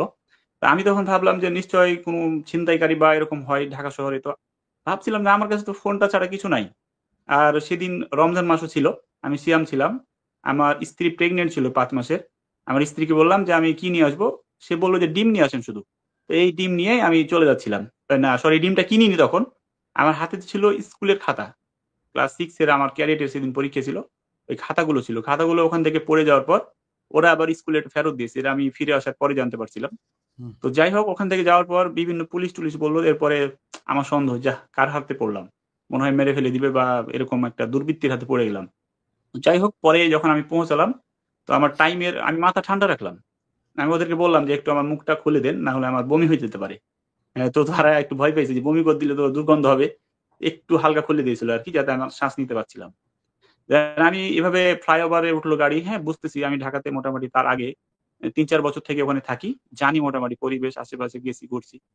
তো এভাবে চলতে চলতে গাড়ি প্রায় 50 মিনিটের মধ্যে আমি আসরের পরে আমাকে উঠানো হয়েছে, আর আমি যখন পৌঁছালাম তাদের আস্থানায়, তো ওখানে পৌঁছানোর পর আমি আজান দিতে লাগলো মাগরিব। আর যেহেতু আমি সিয়াম ছিলাম, আমি দেখা গেছে ওখানে আমাকে খাবার দিল কিছু, তো ওখানে খাবারটা খেলাম, খাবার পাওয়ার পরে যে রুমের মধ্যে আমাকে ঢুকাই দিল, ভাই তখন মনে হচ্ছে আমি একটা আতঙ্কিত হয়ে গেলাম যে আমি কোথায় আমাকে এটা ঢুকালো। তো ওয়াশরুম, পিছনে একটা মানে প্যান বসানো আছে ওয়াশরুমে, আর সামনে দেখা যাচ্ছে মানুষ, আমি আমি বসে আছি, আর সামনের দিকে একদম মানে জেলখানার গারদ যেভাবে থাকে এরকম। শরীরটা তখন মনে করেন ভয়ে থরথর করে আমি কাঁপছিলাম যে কি ভাই, আমি আমি এটা ভেবে অবাক হচ্ছিলাম যে আমি কি এমন কাজ করছি। আমি তো একদম সাধারণ পাবলিক, স্কুলের একজন টিচার, আমি টিউশনি করে সারা দিন আমি কাজ করি, মানুষ আমার আমার সাথে তো কারো শত্রুতা নাই। আমি নামাজ কালামও মানে তখন মনে হয় যে খুবই নতুন আর কি, 1-1.5 বছর হয়েছে নামাজ কালামও পড়তাম না, আগে একটু আধুনিক ছিলাম, আধুনিক থেকে আমি ফেরত আসছি, ফেরত আসার পরে দাঁড়িয়ে রাখছি, নামাজ কালাম ধরছি। আমাকে 17 সালে এরকম হয়েছে, আর আমি চেঞ্জ হয়েছি, আমার লাইফ স্টাইল চেঞ্জ হয়েছে প্রায় হয়তো বা 14-15 সালের দিকে। তো 2-1 বছরের মধ্যে আমার এলাকা থেকে যখন আমি যাইতাম, টাই টুই পরে যাইতাম, তখন আমাকে কোনোদিন মানে সার্চ করে নাই। কিন্তু যখন থেকে আমি কতদিন দাড়ি ছিলেন রাখি, আপনি গুম ছিলেন কতদিন? আমি 189 দিন গুম ছিলাম। আমি ছিলাম, আমি একদম সংক্ষেপেই বলবো, ইনশাল্লাহ আমি পুরো ঘটনাই বলছি। এরপরে আমি তখন দেখা যাচ্ছে কি রে, এখন আবার আমাকে দাড়ি টাড়ি রাখলাম, নামাজ কালাম পড়ছি, লাইফ স্টাইল চেঞ্জ করলাম, আমাকে সবাই সন্দেহ দেখেছে, গাড়িতেও সার্চ করছে ঢাকা যাওয়ার সময়। আমার বাসা হলো শিবগঞ্জ, দৌলতপুর কদমতলা গ্রামের নাম, শিবগঞ্জ হলো আমার পুলিশ স্টেশন, আর আমার ডিস্ট্রিক্ট হলো চাঁপাইনবাবগঞ্জ। কিছুদিন আগে একটা আমরা প্রোগ্রাম করলাম, এই যে মতিলাল, ভারতীয় আগ্রাসনের বিরুদ্ধে আমরা একটা গরু জবাই করেছি, এটা মতিলাল দিয়ে একটা দিয়ে দিছি আর কি। তো যাই হোক, এগুলো তো এখন করলাম, কিন্তু তখন মনে করেন যে কিছুই আমি জানি না তেমন কিছু, তো একদম নতুন ইসলাম প্র্যাকটিস করি, প্র্যাকটিসিং মুসলিম। তো যাই হোক, আমাকে উঠাই নিল, এরপরে আমাকে বললো তোর লাইফ শেষ। ও আমার যে যেখানে প্রথমে ঢুকালো যে ঘরটা, এটা বললাম যে নিচের দিকটা এরকম, আর 2 ফিট হবে, 2 থেকে 2.5 ফিট হবে ওয়াইড, আর হাইটটা বেশি ছিল। আর এখানে আমি যেগুলো আয়না ঘর দেখলাম এরকম না, আমার ঘরটা ছিল একদম একটা গেট, ওই গেট খোলার পর 2টা সেল, 2টা সেলের পাশে একটাতে আমাকে রাখছে, আরেকটাতে একটা বাচ্চা ছেলে ছিল একদম ছোট, সে এসএসসি পরীক্ষাও দেয়নি, ওই বিষয়ে পরে আসছি। তো উপর দিকটা ছিল 15 ফিট মতো, মানে উপরটা উঁচু, ঠিকই আছে, মানে একদম নর্মাল ঘরই ছিল, ওগুলোকে হয়তো বানাইছে শুধু স্পেশাল ভাবে এই ফ্যাসিস্টের কাজ করার জন্য, এগুলো কাজের জন্য হয়তো বানাইছে। তো ওখানে ঢুকাই দেওয়ার পর টয়লেট ওর ভিতরেই, পানি ছিল, একটা বদনা ছিল, আর ওর ভিতরে কিছুই ছিল না। তো খাবার পানির জন্য একটা বোতল দিত, ওই বোতলেই হ্যান্ডকাপ লাগা অবস্থায় ঘুমাতে হতো, ওই বোতলে মাথা দিয়ে ঘুমাতাম। পা 2 দিকে মেলানোর সুযোগ ছিল না, একদিকে প্যানের 2 দিকে থাকতো, মানে ওয়াশরুম তো বুঝতে পারছেন, এভাবে 2 দিকে 2টা পা থাকতো, আর জড়ো হয়ে থাকতে হতো। এরপরে যেটা রফিক ভাই বললেন, আমাদের আহমেদ রফিক ভাই, যে দেখা যাচ্ছে মাঝে মাঝে হঠাৎ করে এসে বলতো এই হ্যান্ডকাপ লাগাও, তোমাকে ভিতরে নিয়ে যাবো, স্যার আসছে, মানে ইন্টারোগেশন সেলে নিয়ে যাবে। ইন্টারোগেশন সেলটা পাশেই ছিল, আর আমরা যে সেলটাতে আমি ছিলাম তার পাশে আমরা মোট 4 জন ছিলাম। একজন হলো সাইম, আমি তাকে এখনো খুঁজি, হয়তো এখন খুঁজে পেলে কথা বলতে চাই। জানি না সাইম শুনছো কিনা, তুমি যদি শুনতে পাও তাহলে আমার সাথে যোগাযোগ করবা। তো এরপরে পাশের জন্য ছিল খুলনা থেকে একজন, উনি ছিল, ওনার নাম এনামুল। আর তার পাশে ছিল সাইমের দুলা ভাই। সাইম ছেলেটা হলো এসএসসি পরীক্ষা দিবে, তো তার দুলা ভাইয়ের সাথে শপিং নিয়ে গেছিল। এটাই তার অপরাধ। তার দুলা ভাই জঙ্গি, জঙ্গি সন্দেহে তাকে উঠানো হয়েছে। যেহেতু তার সাথে সে ছিল, এই জন্য তাকে উঠানো হয়েছে, তাকেও ছাড়ে নাই। এবং তারা অনেক দিন ছিল, আমাকে 6 মাস 7 দিন রাখছে। তারা আরো আগে থেকে ছিল, 1 বছর আরো বেশি ছিল। মানে আমি যাওয়ার তারও 1 বছর আগে থেকে তারা ছিল। বলছে ভাই এত তাড়াতাড়ি ঘাবড়াই না, আমরা তো 1 বছর থেকে আছি। আমাকে তারা এরকম বোঝাতো। তো ওই ঘরগুলো আমি চিনতে পারবো। আমি র্যাব থ্রিতে ছিলাম। আমি কেন চিনতে পারবো? কারণ আমাকে মাঝে মাঝে তাদের অনুষ্ঠান হতো, গান বাজনা, মানে সাউন্ড সিস্টেম গুলো মানে সেটিং চলতো, হ্যালো টেস্ট এরকম বলতো, তখন আমরা শুনতে পেতাম। তো যাই হোক, আমি যখন প্রথমে নিয়ে গেল মানে মেন রোড থেকে, তো মেন রোড থেকে হয়তো বা 1 মিনিটের মধ্যেই তারা একটা বিল্ডিং এ ঢুকলো। বিল্ডিং এ ঢুকার পর প্রায় 3 থেকে 4 ফিট উঁচু একটা জায়গাতে উঠলো। তো বুঝলাম মানে আমি যখন আমার পাটা উপরে উঠলাম, বুঝতে পারলাম যে এটা একটু উঁচু জায়গা। তো উঁচু জায়গার পরে ডান দিকে টর্চার সেল, আর আমাদেরকে বাম দিকে আর একটা থাই খুললো। থাই খুলবার পর একটা কাঠের গেট, তারপরে হলো আমাদেরকে ঢুকাই দিল। তো এভাবে যখন আমাদেরকে ঢুকাই দিল, তখন আমাকে যখন সাউন্ড বাজতো, তখন আমাদেরকে কিন্তু আবার ওই জং টুপি পড়ায়া একটা পাশের বিল্ডিং এ নিয়ে যেত। ওই একবার আমাকে যখন পাশের বিল্ডিং এ নিয়ে যায়, তখন আমি স্পষ্ট দেখতে পাই যে এই জায়গাটা আমার পরিচিত জায়গা।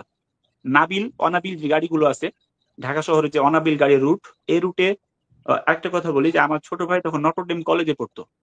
তো আমি তাকে যখন ভর্তি করি অ্যাডমিশনের সময়, আমি নিয়ে আসছি তাকে। আমি ওই রুটে অনেকবার আসছি, তো তার পাশেই আমাকে রাখা হয়েছে। হ্যাঁ, ভাগ্যের কি নির্মম পরিহাস। আমাকে যখন ওই উপরে যখন নিয়ে গেল, হলো প্রায় 7 থেকে 8 তলা হতে পারে, মানে উপরে উঠতেই আছি। তো ওইটা একটা স্টোর রুমের মধ্যে রাখলো। মানে তারা যে সাউন্ড সিস্টেম লাগালো, হয়তো বা কোনো প্রোগ্রাম হবে, আমরা যাতে এই কথাগুলো, আমরা 4 জনকে নিয়ে যেত এবং 4 জনকে পাশাপাশি রাখতো। 2 জন লোক পাহারাদার থাকতো, বলতো যে যদি কেউ চোখ খুলি বা চোখ যদি খোলার চেষ্টা করি, এখানে একদম মানে গুলি করে দিবে। তো তারপরে আমাদের ওই কালো কাপড় দিয়ে চোখটা যেভাবে বাঁধা থাকতো, একটু দেখা যেত। তো আমার পাশের জনকে তো আমি চিনতাম। তো ওই আমার পাশের জনকে আমি চিনতে পারতাম, ওর শব্দতে বুঝতে পারতাম। তো তার দুলা ভাইটাকে আমি একটু দেখছিলাম। আমি 2 জনকে স্পষ্ট দেখছি ভালোভাবে, আর তার দুলা ভাইকে আমি একটু হালকা দেখেছিলাম। এত সুন্দর দেখতে, আর মানে মাসল গুলো এত ছিল তার, মানে খুব মানে যারা রেসলিং করে ওদের মতো একদম। তো মূল আমরা, বক্তব্য দিয়ে শেষ করেন ইয়ে ভাই, আমরা শেষ করব। জি হ্যাঁ, হ্যাঁ, প্রায় আমি 1.5 শেষ ঘন্টা করে হয়ে দিচ্ছি। যাচ্ছে। তো জি। এভাবে আমি ওখান থেকে বের হয়ে গেলাম। তো আমি ওয়াশরুমের জন্য আমি একদিন মানে ওখানে প্রসাব করার কোনো জায়গা না, টয়লেটে আমি একদিন যেছিলাম, একজন আমাকে টয়লেটে নিয়ে গেছিল। তখন আমি ওই ওয়াশরুম থেকে ওই ফুটা দিয়ে আমি দেখতে পেয়েছিলাম যে এটা অনাবিল গাড়ি গেল। তখন আমি বুঝছিলাম যে আমি কোথায় আছি, অর্থাৎ আমি র্যাব থ্রিতে ছিলাম। আর এরপরে আমাদের যে রুমের বর্ণনাটা কোনো ফুটা ছিল না। ওই আচ্ছা, সামনের দিকে আপনি যে মানে আপনি যে ছিলেন, আপনাকে কি ধরনের প্রশ্ন করা হইতো? মানে আপনি কি এই যে এতদিন ছিলেন জানতে পেরেছেন যে কেন আপনাকে আটক করা হলো? না, হ্যাঁ, আমি এটা জানতে পারছি। তখন আমাকে তারা বলল যে আমার একটা মোবাইল নাম্বার নিয়ে সমস্যা, মানে সাজিদ নাম। এই হুম, সাজিদ ভাইকে আমি শুধু চিনতাম, সে নামাজ পড়ার সময় দেখা হয়েছে, কথা হয়েছে, আমার নাম্বার নিয়েছে উত্তরা হুম, 11 নম্বর সেক্টরে মসজিদে। এরপরে হুম, কাঁচা বাজার, যেটা বিডিআর কাঁচা বাজার, উত্তরা আজমপুর, ওই হুম, মসজিদে নামাজ পড়ার সময় একদিন দেখা হয়েছে। তো একজনের সাথে দেখা হয়েছে, কথা হয়েছে, মোবাইল নাম্বার আছে, একটু বন্ধুত্ব ছিল।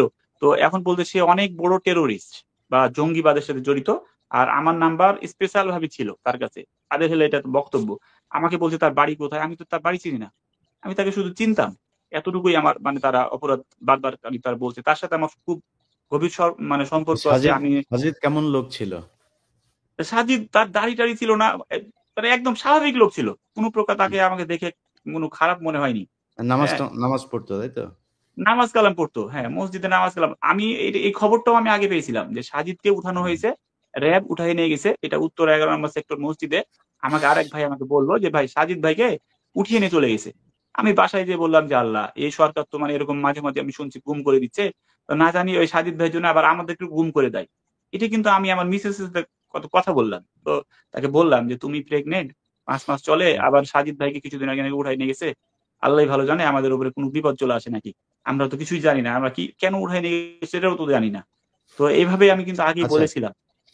ঠিক আছে ভাই। তো মোটামুটি আমরা জি, একটা বক্তব্য পেয়েছি, আমরা জানলাম। প্রিয় দর্শক, আপনারা আমি আমি কেস দিতে এখানে চাই। আমি কিভাবে কেস দিব ভাই, এটা আমাকে একটু বলেন। আমি একটা র্যাব গুরুত্বপূর্ণ নিয়ে থ্রিতে আসতেছি। আমি একজনকে চিনি, তাও তার নাম হলো আপনি নাসির। আমি আইডেন্টিফাই ইলিয়াস ভাই করতে পারবো সবাইকে যে আপনি থানায় যায় মামলা করবেন, আপনি যদি পার্সোনালি মামলা করতে চান থানায় যায় করবেন, গুম কমিশনে কথা বলবেন। হ্যাঁ, এটার জন্য আপনারা গুম কমিশনে আমি কথা বলেছি। হ্যাঁ, ওইখানে অ্যাপ্লাই করবেন। আর আপনি পার্সোনালি যদি মামলা করতে চান আপনি সরাসরি গিয়ে থানায় মামলা করবেন, এই অধিকার ইলিয়াস আপনার ভাই আছে। আমি যদি কোনো আমি ওসি তো যদি মামলা না নেয় তাহলে আপনারা মৌলিক আমাদেরকে বিষয় জানান। নিয়ে আসতে চাই। শফিক ভাই একটা আমাকে বিষয় চিনেন? আওয়ামী লীগের লোকেরা যে ইলিয়াস ভাই অনেক আওয়ামী লীগের লোকেরা বলে যে আয়নাগরের বিষয়গুলো গল্প সাজানো নাটক। আমি স্পষ্ট আমার এখানে জিডি কপি আছে, আমি আপনাকে পাঠাইছি। ভাই দূর আমাকে এগুলি নিয়ে কথা বলি না। ওদেরকে শোনেন, আওয়ামী লীগ ওরা দুনিয়াতে মানে ওদের ব্যাপারে আসলে কথা বলতে গেলে বিশ্বাস করেন আমি সবসময় চাই খুব শালীন ভাবে কথা বলতে। ওদের ব্যাপারে কথা বলতে গেলেই না অশালীন হয়ে যায়। মানে এদের নিয়ে কথা বলার দরকার নেই, ওরা মানুষ না। ওরা আমি আমি বলছিলাম এতদিন এটা আমার মিথ্যা বলে লাভ কি? কিছু নিকৃষ্ট মৌলিক জানোয়ারের মৌলিক মতো আছে। তাও ওদের যেদিক দিয়ে বাচ্চা পয়দা হয় ওই দিক দিয়ে উল্টা দিক দিয়ে ওরা এখানে মৌলিক কয়েকটা পয়েন্ট নিয়ে আসতেছে। আমি বলি যে বাংলাদেশের এর মধ্যে ভারতীয় বাহিনী আছে, আগেও ছিল এখনো আছে। কারণ আমার সামনে যে সেলটা ছিল 1 মিনিট টাইম দিবেন, ওই 1 মিনিট ছেলে 10 সেকেন্ড। আমি কথা শেষ করি মোহাম্মদ রাহেন। আমার সামনে যে সেলটা ছিল ওই ছেলে একটা ছেলেকে 6 মাস রাখার পরে তাকে ভারতে নিয়ে মামলা দেওয়া হয়। আমার কথা হলে বাংলাদেশে লোক গ্রেফতার হলে বাংলাদেশে তাকে ফাঁসি দিতে পারে দেশের আইন আদালত, তাকে ভারতে নিয়ে মামলা দিতে আপনি ভারতে নিয়ে গেছেন, আপনি মিথ্যা কথা বলতেছেন। ভারতে নিয়ে গেছিল, এটা ভারতে নিয়ে যাবে কেন? কারণ আপনি এখন এটা প্রমাণ করে আওয়ামী লীগের কাছে প্রমাণ করবেন আপনি এটা। আপনি যদি না, প্রমাণ আমি করতে চান আপনি বলবেন যে প্রমাণ করে আমি ইন্ডিয়া একজনকে নিয়ে গেছি, এটা বলে কি আপনি প্রমাণ করলেন? এখন এটা বলে কি প্রমাণ করলেন? ওদের সাথে প্রমাণ আপনি জীবনে করতে পারবেন না ভাই। ওদের আচ্ছা, কাছে 2 নম্বর ওরা এখন সারাদিন ফেসবুকে কান্দাকাটি করে কেমনে জানেন? ওরা বাংলাদেশে শেষ করে দিব ভাই, আমরা শেষ করে দিব। মামুন ভাই আপনি কি বলতেছেন বলেন, আমরা শেষ করে দিই। এই যে চেয়ারটা নিয়ে কথা বলছি, এই চেয়ারটা কিন্তু আসলে এটা ঘুরে, এই চেয়ারে বসে যদি ঘুরাই তাহলে এটা এত জোরে ঘুরে মনে হয় যে নাড়ি ভুড়ি একদম বের হয়ে যাবে। 5G speed. এটা আমাদের পাশে যে ছেলেরা ছিল সে তার দুলাভাইকে এটা তো বসানো হয়েছিল, ঘোরানো হয়েছিল। আর আমাকেও বলেছিল আমাকে ইন্ডিয়া পাচার করে দিবে, সেই এরকম কথা বলছিল। আর আমাকে সবচেয়ে বাজে যে দুটা প্রশ্ন আমার কাছে, আমি অবাক হয়েছিলাম, আমার কাছে মনে হয়েছিল এরা ভারতের লোক। দুটা প্রশ্নের জন্য। 1 নাম্বার আমাকে প্রশ্ন করা হয়েছে যে আমার স্ত্রী হাত মোজা পা মোজা পড়ে কিনা। 2 নাম্বার যে আমার ছোট ভাইয়ের সামনে আমার স্ত্রী কি মুখ খোলা রাখে, আমার ছোট ভাই কি তাকে দেখে নাকি মানে মুখ ঢাকা রাখে। এই প্রশ্ন শুনে আমার কাছে মনে হয়েছিল এরা আসলে ইসলাম বিদ্বেষী, এরা শুধুমাত্র মানে সরকার বিরোধী তাই না। এরা ইন্ডিয়ান বলে লাভ নাই। এটা আওয়ামী লীগ, এটাই আওয়ামী লীগ। ওদের জন্মই হয়েছিল এই ইসলামের বিরুদ্ধে কাজ করার জন্য। যাই হোক, বুঝলাম না মুখ ঢাকলো তো কি, মুখ ঢাকলে বুঝতে হবে যে ও ইসলাম পালন করে, মুসলিম। আওয়ামী লীগ আমি নিষিদ্ধ চাই। আমাদের উপর যে টর্চার করা হচ্ছে, টর্চার কারণে আওয়ামী লীগ নিষিদ্ধ চাই, র্যাবের নিষিদ্ধ চাই। যারা ক্ষতিগ্রস্ত তাদের ক্ষতিপূরণের ব্যবস্থা করা হোক, তাদের বিরুদ্ধে আইনানুগ ব্যবস্থা সরকার গ্রহণ করুক। আমাদের লোকেরা মামলা করতেছে, সরকার সর্বোচ্চ ভাবে আন্তরিকতা আইনানুগ ব্যবস্থা গ্রহণ করুক, সেটা আমি প্রত্যাশা করি। জি প্রিয় দর্শক, নাম ছিল ইলিয়াস ভাই আমার স্পেসিফিক 3টা পয়েন্ট আছে, নাসির নামে মানে স্পেসিফিক 3টা পয়েন্ট আছে, একটু বলতে চাই। জি প্লিজ শেষ করেন তাহলে। ভাই বলবো? বলেন, শেষ করেন ভাই, একটু দ্রুত শেষ করেন। আচ্ছা, 1 নম্বর হলো সরকার আসলে সরকার যা করতেছে এটা কি তারা আন্তরিক কিনা। অনেক সময় আছে ভান করার জন্য, জনগণকে দেখানোর জন্য অনেক কিছু করে। এটা সরকার যদি আন্তরিক হয় তাহলে সেটা অ্যাকচুয়ালি কাজের মাধ্যমে প্রমাণ করতে হবে যে রিয়েলি তারা আন্তরিক এই প্রবলেম গুলো সলভ করার জন্য, নাকি তারা জনগণকে একটা বুঝ দিয়ে হিরো সাজতে চাচ্ছে। At the same time Awami লীগের যে হেজিমনি, আওয়ামী লীগের যে প্রসেস, সেটাকে ঠিকই বজায় রাখতেছে কিনা, এই জিনিসটা আমাদেরকে ভালো করে বুঝতে হবে। তো এখানে 3টা পয়েন্ট আমি মেনশন করতে চাই। 1 নম্বর, সরকার যদি আন্তরিক হয় যে সত্যি আওয়ামী লীগ এই ধরনের জুলুম নির্যাতন করছে, অন্যায়ভাবে মিথ্যা মামলা দিয়ে মানুষকে এরকম করছে, তাহলে এই সময়ে এই সন্ত্রাস দমন আইন সহ যে সকল আইনে প্রচুর পরিমাণে মিথ্যা মামলা মানুষকে দেওয়া হয়েছে, সরকার স্ট্রেইট অ্যাওয়ে এই মামলাগুলোকে এক্সপেডিট করে দিতে পারে, বাতিল করে দিতে পারে, যে মামলাগুলো ভয়েড অ্যান্ড নালিফাইড। কারণ এই মামলাগুলো যে এই জন্য দেওয়া হয়েছে এটা 1000বার অলরেডি প্রমাণিত যে এগুলো সব মিথ্যা মামলা, সাজানো নাটক, বানোয়াট মামলা। তাহলে সরকার যদি আন্তরিক হয়, সরকার তার এক্সিকিউটিভ সিদ্ধান্তে, রাজনৈতিক সিদ্ধান্তে বা রাষ্ট্রীয় সিদ্ধান্তের মাধ্যমে এই মামলাগুলোকে কেন তারা এক্সপেডিট করে না, এটা বাদ দেয় না কেন? নাম্বার 1। নাম্বার 2, গুম সেল যে করা হয়েছে, আপনার গুম কমিশন কি করতে পারে? গুম কমিশন কিন্তু আপনার এই মামলাগুলোকে, এখানে অনেক মানুষকে আপনার জানের ভয় দেখায়া, টর্চারের ভয় দেখায়া, তারপরে আপনার ওই যে এই ম্যাজিস্ট্রেট, ম্যাজিস্ট্রেট গুলো আরেক গাদ্দার। এরা এরা পর্যন্ত মানুষের কাছ থেকে আপনার 164 নেওয়ার ক্ষেত্রে বাধ্য করছে মানুষকে, এমনকি বলছে তুমি 164 দাও তাহলে তোমার মামলা খালাস হয়ে যাবে, তুমি মুক্তি পেয়ে যাবা। অনেক সাধারণ মানুষ যারা আসলে বোঝেই না হোয়াট 164 ইজ, দেখা যায় যে সে তাদের কথা মতন 164 দিছে, এই 164 এর কারণে তার হয়তো ফাঁসি হয়ে গেছে, তার হয়তো যাবজ্জীবন হয়ে গেছে, কিন্তু বাস্তবে পুরো জিনিসটা ভুয়া। সো গুম কমিশন যেটা করতে পারে, এই মামলাগুলোকে রিইনভেস্টিগেট করার জন্য আপনার জুডিশিয়ারে পাঠাতে পারে, যে এই যাদেরকে 164 নেওয়া হয়েছে তারা আবার তাদের 164 রিভোক করতে পারবে, এবং তারা এখন স্বাধীনভাবে বলুক আসলে ব্যাপারটা কি ঘটেছিল। এটা যদি সরকার করে তাহলে আমরা বুঝতে পারবো যে তাদের আপনার ছিল, আপনার কি বলে যে আন্তরিক ছিল। এই তিনটা পথ, আয়দার মামলাগুলোকে খালাস করে দেওয়া, 2 মামলাগুলোকে রিইনভেস্টিগেট করা, 3 গুম কমিশন থেকে এই মামলাগুলোকে জুডিশিয়ারিতে আপনার আবার ইনকোয়ারি পাঠানো, যে নতুন করে তদন্ত করে দেখা হোক। এই যে কোনো পদ্ধতিতে যদি সরকার যায় তাহলে প্রমাণ হবে যে সরকার আসলে আন্তরিক এই মিথ্যা মামলাগুলোর ব্যাপারে, এই মাজলুম মানুষগুলোর ব্যাপারে। আর যদি সেটা না করে, কেবল নাটক করে, তাহলে বুঝতে হবে যে তারা আসলে হাসিনার ওই জিনিসই বজায় রাখতে চাচ্ছে, জনগণকে শান্ত করার জন্য কেবল একটু নাটক করতেছে। So this is my message through you to the government. আমি আসলে চাই যে আমাদের দেশে যত আলেম ওলামা, যত মাজলুম ব্যক্তি এখন পর্যন্ত ভিতরে আছে, তাদেরকে দ্রুত মুক্তির ব্যবস্থা করতে হবে। এই জন্য কি কোনো প্ল্যাটফর্ম কাজ করছে? এখন পর্যন্ত দেখছি না। আপনি এর আগে ভিডিওতে আপনি বলছেন যে আলেমরা কেন, যারা বের হয়েছে তারা বের হয়ে নিজেরা এখন ওয়াজ নসিহত নিয়ে মানে ব্যস্ত হয়ে গেছে, অথচ হাজার হাজার মানুষ এখনো ভিতরে আছে। আর দেখা যাচ্ছে একই মামলায় আবার অন্য অন্য ব্যক্তি ছাড়া পাচ্ছে, যেমন বাবুর সাহেব, আমাদের সাবেক স্বরাষ্ট্র প্রতিমন্ত্রী, উনি যে ছাড়া পেয়েছে 17 বছর ওনার ফাঁসির রায় ছিল, উনি ছাড়া পেয়ে গেছে, তাহলে আরো অন্য অন্য আলেমদেরকে কেন ছাড়া হচ্ছে না? এটা তো একটা বৈষম্য। যারা উপদেষ্টা তারা এটা কি, তাহলে কিসের বৈষম্য নিরসন তারা করছে? মামুন ভাই ধন্যবাদ। আমরা শেষ করি। প্রিয় দর্শক, আপনারা এতক্ষণ যে যারা দেখলেন, আমি সারা দেশের আলেম সমাজ, সাধারণ মানুষ, শুধু আলেম সমাজই তো না, আসলে শেখ হাসিনার সরকারের কাছে শত্রু ছিল যারা নামাজ পড়ে, রোজা রাখে, ওই যে টাকনুর উপরে কাপড় পরে, এলাকায় ওদের এই গোয়েন্দারা, ওদের কাজই ছিল টাকনুর উপরে কাপড় পরা, জামাতে নামাজ পড়তে যাওয়া, তারপরে মেয়ে মানুষের দিকে না তাকানো, মাথা নিচু করে থাকা, বাড়ির ওই যে ওয়াইফকে আপনার বাড়ির ভেতরেও পর্দা করায় কিনা, এইসব জিনিসগুলো দেখিয়েই এই বৈশিষ্ট্যগুলো যাদের মধ্যে থাকতো, ওরা মনে করতো এরাই হচ্ছে আওয়ামী বিরোধী, এরা ওদের জন্য শত্রু। এইভাবেই তারা জাজ করতো এবং এইভাবেই তাদের বিরুদ্ধে এই অ্যাকশনগুলোতে। এইভাবে আমরা হয়তো কয়েকজনের বক্তব্য শুনলাম, সারা বাংলাদেশে কত হাজার লক্ষ মানুষকে এইভাবে গুম করা হয়েছে, খুন করা হয়েছে, আমরা জানি না। এখন সরকারের কাছে যে কথাটা আহমেদ রফিক ভাই, মামুনুর রশিদ এবং মুফতি শফিকুল ইসলাম ভাই বলছিলেন, যে আমাদের সরকার আসলে কি চায়। যেমন আমি কয়েকটা মামলার কথা বলি, উদিচি, তারপরে এই যে ছায়ানট টায়ানট, এই যে এদের মামলাগুলো, 21শে আগস্টের গ্রেনেড হামলা মামলা থেকে শুরু করে বিশাল বিশাল মামলা। এই মামলার কথা শুনলে এখনো পর্যন্ত কোর্টের কিছু কিছু জাজ আছে, তারা এই মামলার কথা শুনলে তারা জামিন দিতে চায় না।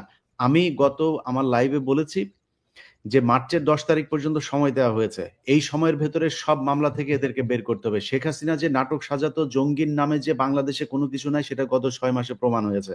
কারণ এই 6 মাসে দেশে কোনো জঙ্গি নাটকও নাই, হামলাও নাই, কোনো কিছুই নাই। এই দেশের মানুষ ইসলাম প্রিয়, কিন্তু এই দেশের মানুষ ইসলামকে ব্যবহার করে কোনো সন্ত্রাস, কোনো ধরনের খারাপ কাজ, যেটা ইসলাম নিষিদ্ধ, এই ধরনের কোনো কাজ, আইন বহির্ভূত কোনো কাজ এই দেশের আলেম সমাজ করে না। অতএব তাদেরকে ছাড়তে হবে অতি সত্বর। 10 তারিখের মধ্যে যদি এই সব মামলার ব্যাপারগুলো না করা হয়, তাহলে সরকারকে বেকায়দায় ফেলার জন্য আলেম সমাজকে নিয়ে যা যা করা প্রয়োজন সেটা করা হবে। অনেক মানুষ আছেন, আপনারা জানেন না যে আপনাদের কি করা উচিত। জনাব হারুন ইজহার, ওনার সাথে আপনারা কথা বলতে পারেন। উনি আপনাদের এই মামলা, এই বিষয়গুলো নিয়ে কাজ করছেন। উনি নিজের ব্যক্তিগত খরচে, ব্যক্তিগত টাকা পয়সা দিয়ে এগুলো করছেন। আমরা চিন্তা করছি যে ওনাকে আর্থিকভাবে কিছুটা আমরা সহায়তা করতে পারি কিনা, পাশে থাকতে পারি কিনা। ওনাকে সহায়তার বিষয় না, উনি আমাদেরকে অনেক সহায়তা করছেন। অতএব আমরা ওনার পাশে থাকতে পারি কিনা সেটা আমরা দেখি। আপনারা থানায় গিয়ে মামলা করুন। যাদের যাদের বিরুদ্ধে যদি অফিসারকে চিনেন, পুলিশের কোন কোন কর্মকর্তারা আপনাদেরকে নির্যাতন করেছিল, তুলে নিয়ে গিয়েছিল, যদি চিনে থাকেন তাদের বিরুদ্ধে মামলা করুন। এইভাবে চালাতে থাকুন। তো আমি সরকারকে একটা কথাই বলতে চাই যে অনেক হয়েছে, আপনারা সাজিয়ে গুছিয়ে তারপরে আয়নাঘরে একটু বড় করে দেখায়, যেটা দেখাতে চেয়েছেন যাই করেন, যত নাটকই করেন, ওয়াকার আপনি আপনার সেনাবাহিনীকে যতই সুন্দর করে দেখাইতে চান, জাতিসংঘ যেই প্রতিবেদন দিয়েছে এটার পরে অনেক কিছু পরিষ্কার। অতএব আপনি দেশের ভেতরে দেশের বাইরে কোথাও আপনি খুব একটা শান্তিতে থাকতে পারবেন না এই সেনাবাহিনীর খুনিদেরকে আশ্রয় প্রশ্রয় দিয়ে। অতএব এটার সুষ্ঠু তদন্ত করতে হবে, বিচার করতে হবে, আসলে যা ঘটেছিল সেটার মানুষের সামনে তুলে ধরতে হবে। যারা এতদিন ধরে এই গুম খুনের সাথে জড়িত ছিল তাদের পরিবারকে যথাযথ ক্ষতিপূরণ দিতে হবে। যারা এখন পর্যন্ত ছাড়া পায় নাই তাদেরকে খুব দ্রুত ছাড়তে হবে। একটা বিষয় বলে শেষ করে দেই, সেটা হচ্ছে যে জনাব মুফতি শফিকুল ইসলাম উনি একটা বিষয় নিয়ে কথা বলতে চেয়েছিলেন, আমি আটকে দিয়েছিলাম, যে আওয়ামী লীগকে নিয়ে। দেখেন, আওয়ামী লীগ পৃথিবীর ভেতরে বিলুপ্ত প্রায় একটা প্রজাতি। এদের অস্তিত্ব এই বাংলাদেশে ইনশাল্লাহ আর কোনোদিন হবে না। এদেরকে মানুষ ওই যে বিভিন্ন জাসদ টাসদের মতো বিভিন্ন রাজনৈতিক দল আছে না, ওইরকম একটা দল হয়ে তারা দাঁড়াবে বাংলাদেশের সামনে। বিএনপি, জামায়াতে ইসলামী এবং এই ছাত্রদের যে একটা দল, তারপরে সাথে কিছু দল আরো থাকবে, সবচাইতে ছোট দল হিসাবে আওয়ামী লীগ এই দেশে রাজনীতি করবে। আমি তাদের মনে হয় না নিষিদ্ধ করা হবে, আমি নিষিদ্ধ করা হোক সেটা দরকার নেই, মানুষের জানা দরকার আছে যে আওয়ামী লীগ আসলে কি জিনিস। তো আওয়ামী লীগের যেসব লোকজন, আমি আজকে কমেন্ট পড়ছিলাম, নর্মালি আমার এখানে আমার বিরুদ্ধে তেমন কেউ কমেন্ট করেনি, কিন্তু আমি আজকে দেখছিলাম যে হয়তো তাদের হয়তো পলিসি নিয়েছে যে তারা কিছু কমেন্ট করবে বাজে। তো আমি আপনাদেরকে বলবো ভাই, যে আপনাদের আওয়ামী লীগের যত লোক আছে সবাইকে নিয়ে এসে আমি চাই আপনারা আমাকে গালাগালি করেন, আমার বিরুদ্ধে কথা বলেন, সমালোচনা করেন, এতে আমি বুঝতে পারবো যে দেশে আসলে আওয়ামী লীগের সংখ্যা কত। যেদিন আমার কাছে মনে হবে আপনারা সবাই মিলে লোকজন দাওয়াত দিয়ে এনেও যদি 30% কমেন্ট যদি আমার বিরুদ্ধে করতে পারেন, সেদিন আমি আওয়ামী লীগে যোগ দেব। কারণ আমাকে বুঝতে হবে যে আমি কোনো কিছু একটা রং করছি, আমার মনে হয় সমস্যা। কারণ এখনো পর্যন্ত পৃথিবীর ভেতরে সংখ্যাগরিষ্ঠ মানুষ সঠিক জিনিসটাই দেখে। আপনি যদি বলেন যে ধর্মের কথাও বলেন, এখন পর্যন্ত পৃথিবীতে নাস্তিকের সংখ্যা বেশি হয় নাই। চীন বাদ দিলে পৃথিবীর কোনো দেশেই এইভাবে সংখ্যাগরিষ্ঠ নাস্তিকের সংখ্যা নাই। সো মানে এখনো পর্যন্ত আমি কোনো ধর্মের কথা বলছি না, কিন্তু মানুষ আস্তিক, অর্থাৎ কোনো একজনকে বিশ্বাস করেন, সেটা কেউ আল্লাহ, কেউ ভগবান, কেউ বিভিন্ন কিছু বলেন, কিন্তু একজনকে বিশ্বাস করেন, অদৃশ্যে বিশ্বাস করেন, পরকালে বিশ্বাস করেন। অতএব ভালো জিনিসকে কিন্তু এখনো পর্যন্ত মানুষ ভালোবাসে। এখনো পৃথিবীর বেশিরভাগ মানুষই আইফোন পছন্দ করে, কারণ আইফোন যে সবচেয়ে ভালো এটা জানে। তো আপনি আওয়ামী লীগ যদি ভালো হয়ে থাকেন, আমি মনে করি 30%-এর বেশি যদি আপনি হয়ে যান, আমার কাছে তখন এটা অ্যালার্মিং মনে হবে। আমার চিন্তা করতে হবে যে আমি আসলে ভুল করছি কিনা, আমাকে আওয়ামী লীগে যোগ দেওয়া উচিত কিনা। যদি না পারেন তাহলে চিন্তা করেন, পুরো গোষ্ঠীর সবগুলারে গলায় পাড়া দিয়ে মারা ফেলছে না। একটু চিন্তা করেন, এটা কোনো মানুষের ক্ষমতা নাই, কোনো মানুষের একটা মানুষকে একটা থাপ্পড় দেওয়ার ক্ষমতা নাই। এই যে হাতটা উঁচু করছে না, এই ক্ষমতাটাও পৃথিবীতে অনেক মানুষের নাই। এই যে কথা বলছি, আমার চাইতে মানে সুন্দর মুখ আছে, আমার চাইতে দেখতে ভালো, কিন্তু আল্লাহ কথা বলার সুযোগ দেয় নাই, আছে না? এটাই আল্লাহর শক্তি। তো একটা জিনিস মাথায় রাখেন, এত বড় একটা ঘটনা ঘটেছে, এটা এমনিতেই ঘটেছে এটা মনে করার কোনো কারণ নাই। আল্লাহ এই শাস্তি আপনার এই জাস্ট ইমিডিয়েট পূর্বপুরুষকে দিয়েছেন। এখন এই মুহূর্তে এই পুরো পৃথিবীর ভেতরে এরকম নজির নাই, আন্ডা বাচ্চা যা আছে সব পালা, 1 ঘন্টার নোটিসের ভিতরে সব পালা, কারোর কোনো অস্তিত্ব নাই। তারপরেও যদি লজ্জা না হয়, এখন ভারতে গিয়া পার্কে পার্কে ঘুরে আর যায় এখন দেশের বিরুদ্ধে নানানি করে। কয়েকদিন আগে এরা বলেছে এরা নাকি দেশের জনগণকে নিয়ে নাকি এরা চিন্তা করে, এরা বহির্বিশ্বের কাছে যায় না, ওদের এখন একমাত্র প্রভু হয়েছে বলবো, ওদের দেশে এখন কোনো জায়গাই নাই। যত বেশি কথা বলবি, যত বেশি শয়তানি করবি, তোদের ব্যাপারে এই দেশের মানুষ তত বেশি কঠোর হবে। আস্তে আস্তে আওয়ামী লীগকেও নিষিদ্ধ করা হবে, অঙ্গ সংগঠন, এই নাম নিবি, নাম নিলে গণধোলাই। রাস্তাঘাটে দেখছিস না, মনে হচ্ছে যেন করোনা আবার বাংলাদেশে ফিরে আসছে। মাস্ক লাগায়া তারপরে স্লোগান দেয়, জন্মদিন পালন করে ঘরের ভেতরে ঢুকে জয় বাংলা, জোরে বলতে পারে না জয় বাংলা, এটাও ঘরের ভেতরে আস্তে আস্তে জয় বাংলা বলা লাগে, আরো ঢুকানো হবে, এখনো সময় আছে। দর্শক, আলোচনা শুনেছেন কি অমানবিক নির্যাতন তাদের উপর করা হয়েছে, কি অমানসিকতা তার সাথে করা হয়েছে, এবং তাদেরকে যে গড়গুলোতে রাখা হয়েছে সেগুলো কেমন ছিল এবং এগুলো কেমন ছিল, আমাদের সাথে কত রকমের প্রতারণা করা হয়েছে। হাসিনার নির্যাতনের ভয়াবহতা আমাদেরকে দেখতেও দেওয়া হয়নি। কারা করলো? যারা হাসিনাকে ভালোবাসে, যারা হাসিনার অপরাধকে কমিয়ে দিতে চায়, তারা যেটা করেছে। তারা কারা? তাদের অবশ্যই বিচার হওয়া উচিত, এবং এই যে গুম খুনের সাথে যারা জড়িত ছিল তাদের বিচার হওয়া উচিত। আপনারা শুনলেন তাদের সাথে কী আচরণ করা হয়েছে। একজনের সন্তান আছে, সন্তান থেকে আজকে বাবা নাই, ছোটো বাচ্চা, এরকম অনেকে এমন আছেন। মানে এদের ফ্যামিলির কী অবস্থা, আর এই সমস্ত ফ্যামিলিদের কী অবস্থা চিন্তা করতে পারছেন? তো এদেরকে এই অবস্থা হচ্ছে, তারা এদেশের নাগরিক, তারা কোনো বড় ধরনের অকারণে জড়িত নয়। কেউ লেখার কারণে, কেউ প্রতিবাদী পোস্ট করার কারণে, কেউ বই লেখার কারণে, এই সমস্ত কারণে তাদের উপর এতটা নির্যাতন হয়েছে। আমরা বিচার চাই যারা এর সাথে জড়িত ছিল, যারা বাঁচানোর চেষ্টা করেছে। আমার মনে হয় এদের বিরুদ্ধে এই দেশবাসী আন্দোলন করা উচিত, যে যারা আয়নাগরের মূল হোতাদের বাঁচাতে চায় আমরা তাদেরও বিচার চাই। যাই প্রিয় দর্শক, সাংবাদিক ইলিয়াস সহ এদের আলোচনা শুনেছেন, শুনে আসলে আপনার কাছে কী মনে হচ্ছে, তাদের কী বিচার হওয়া উচিত এই বিষয়ে আপনি মন্তব্য করবেন।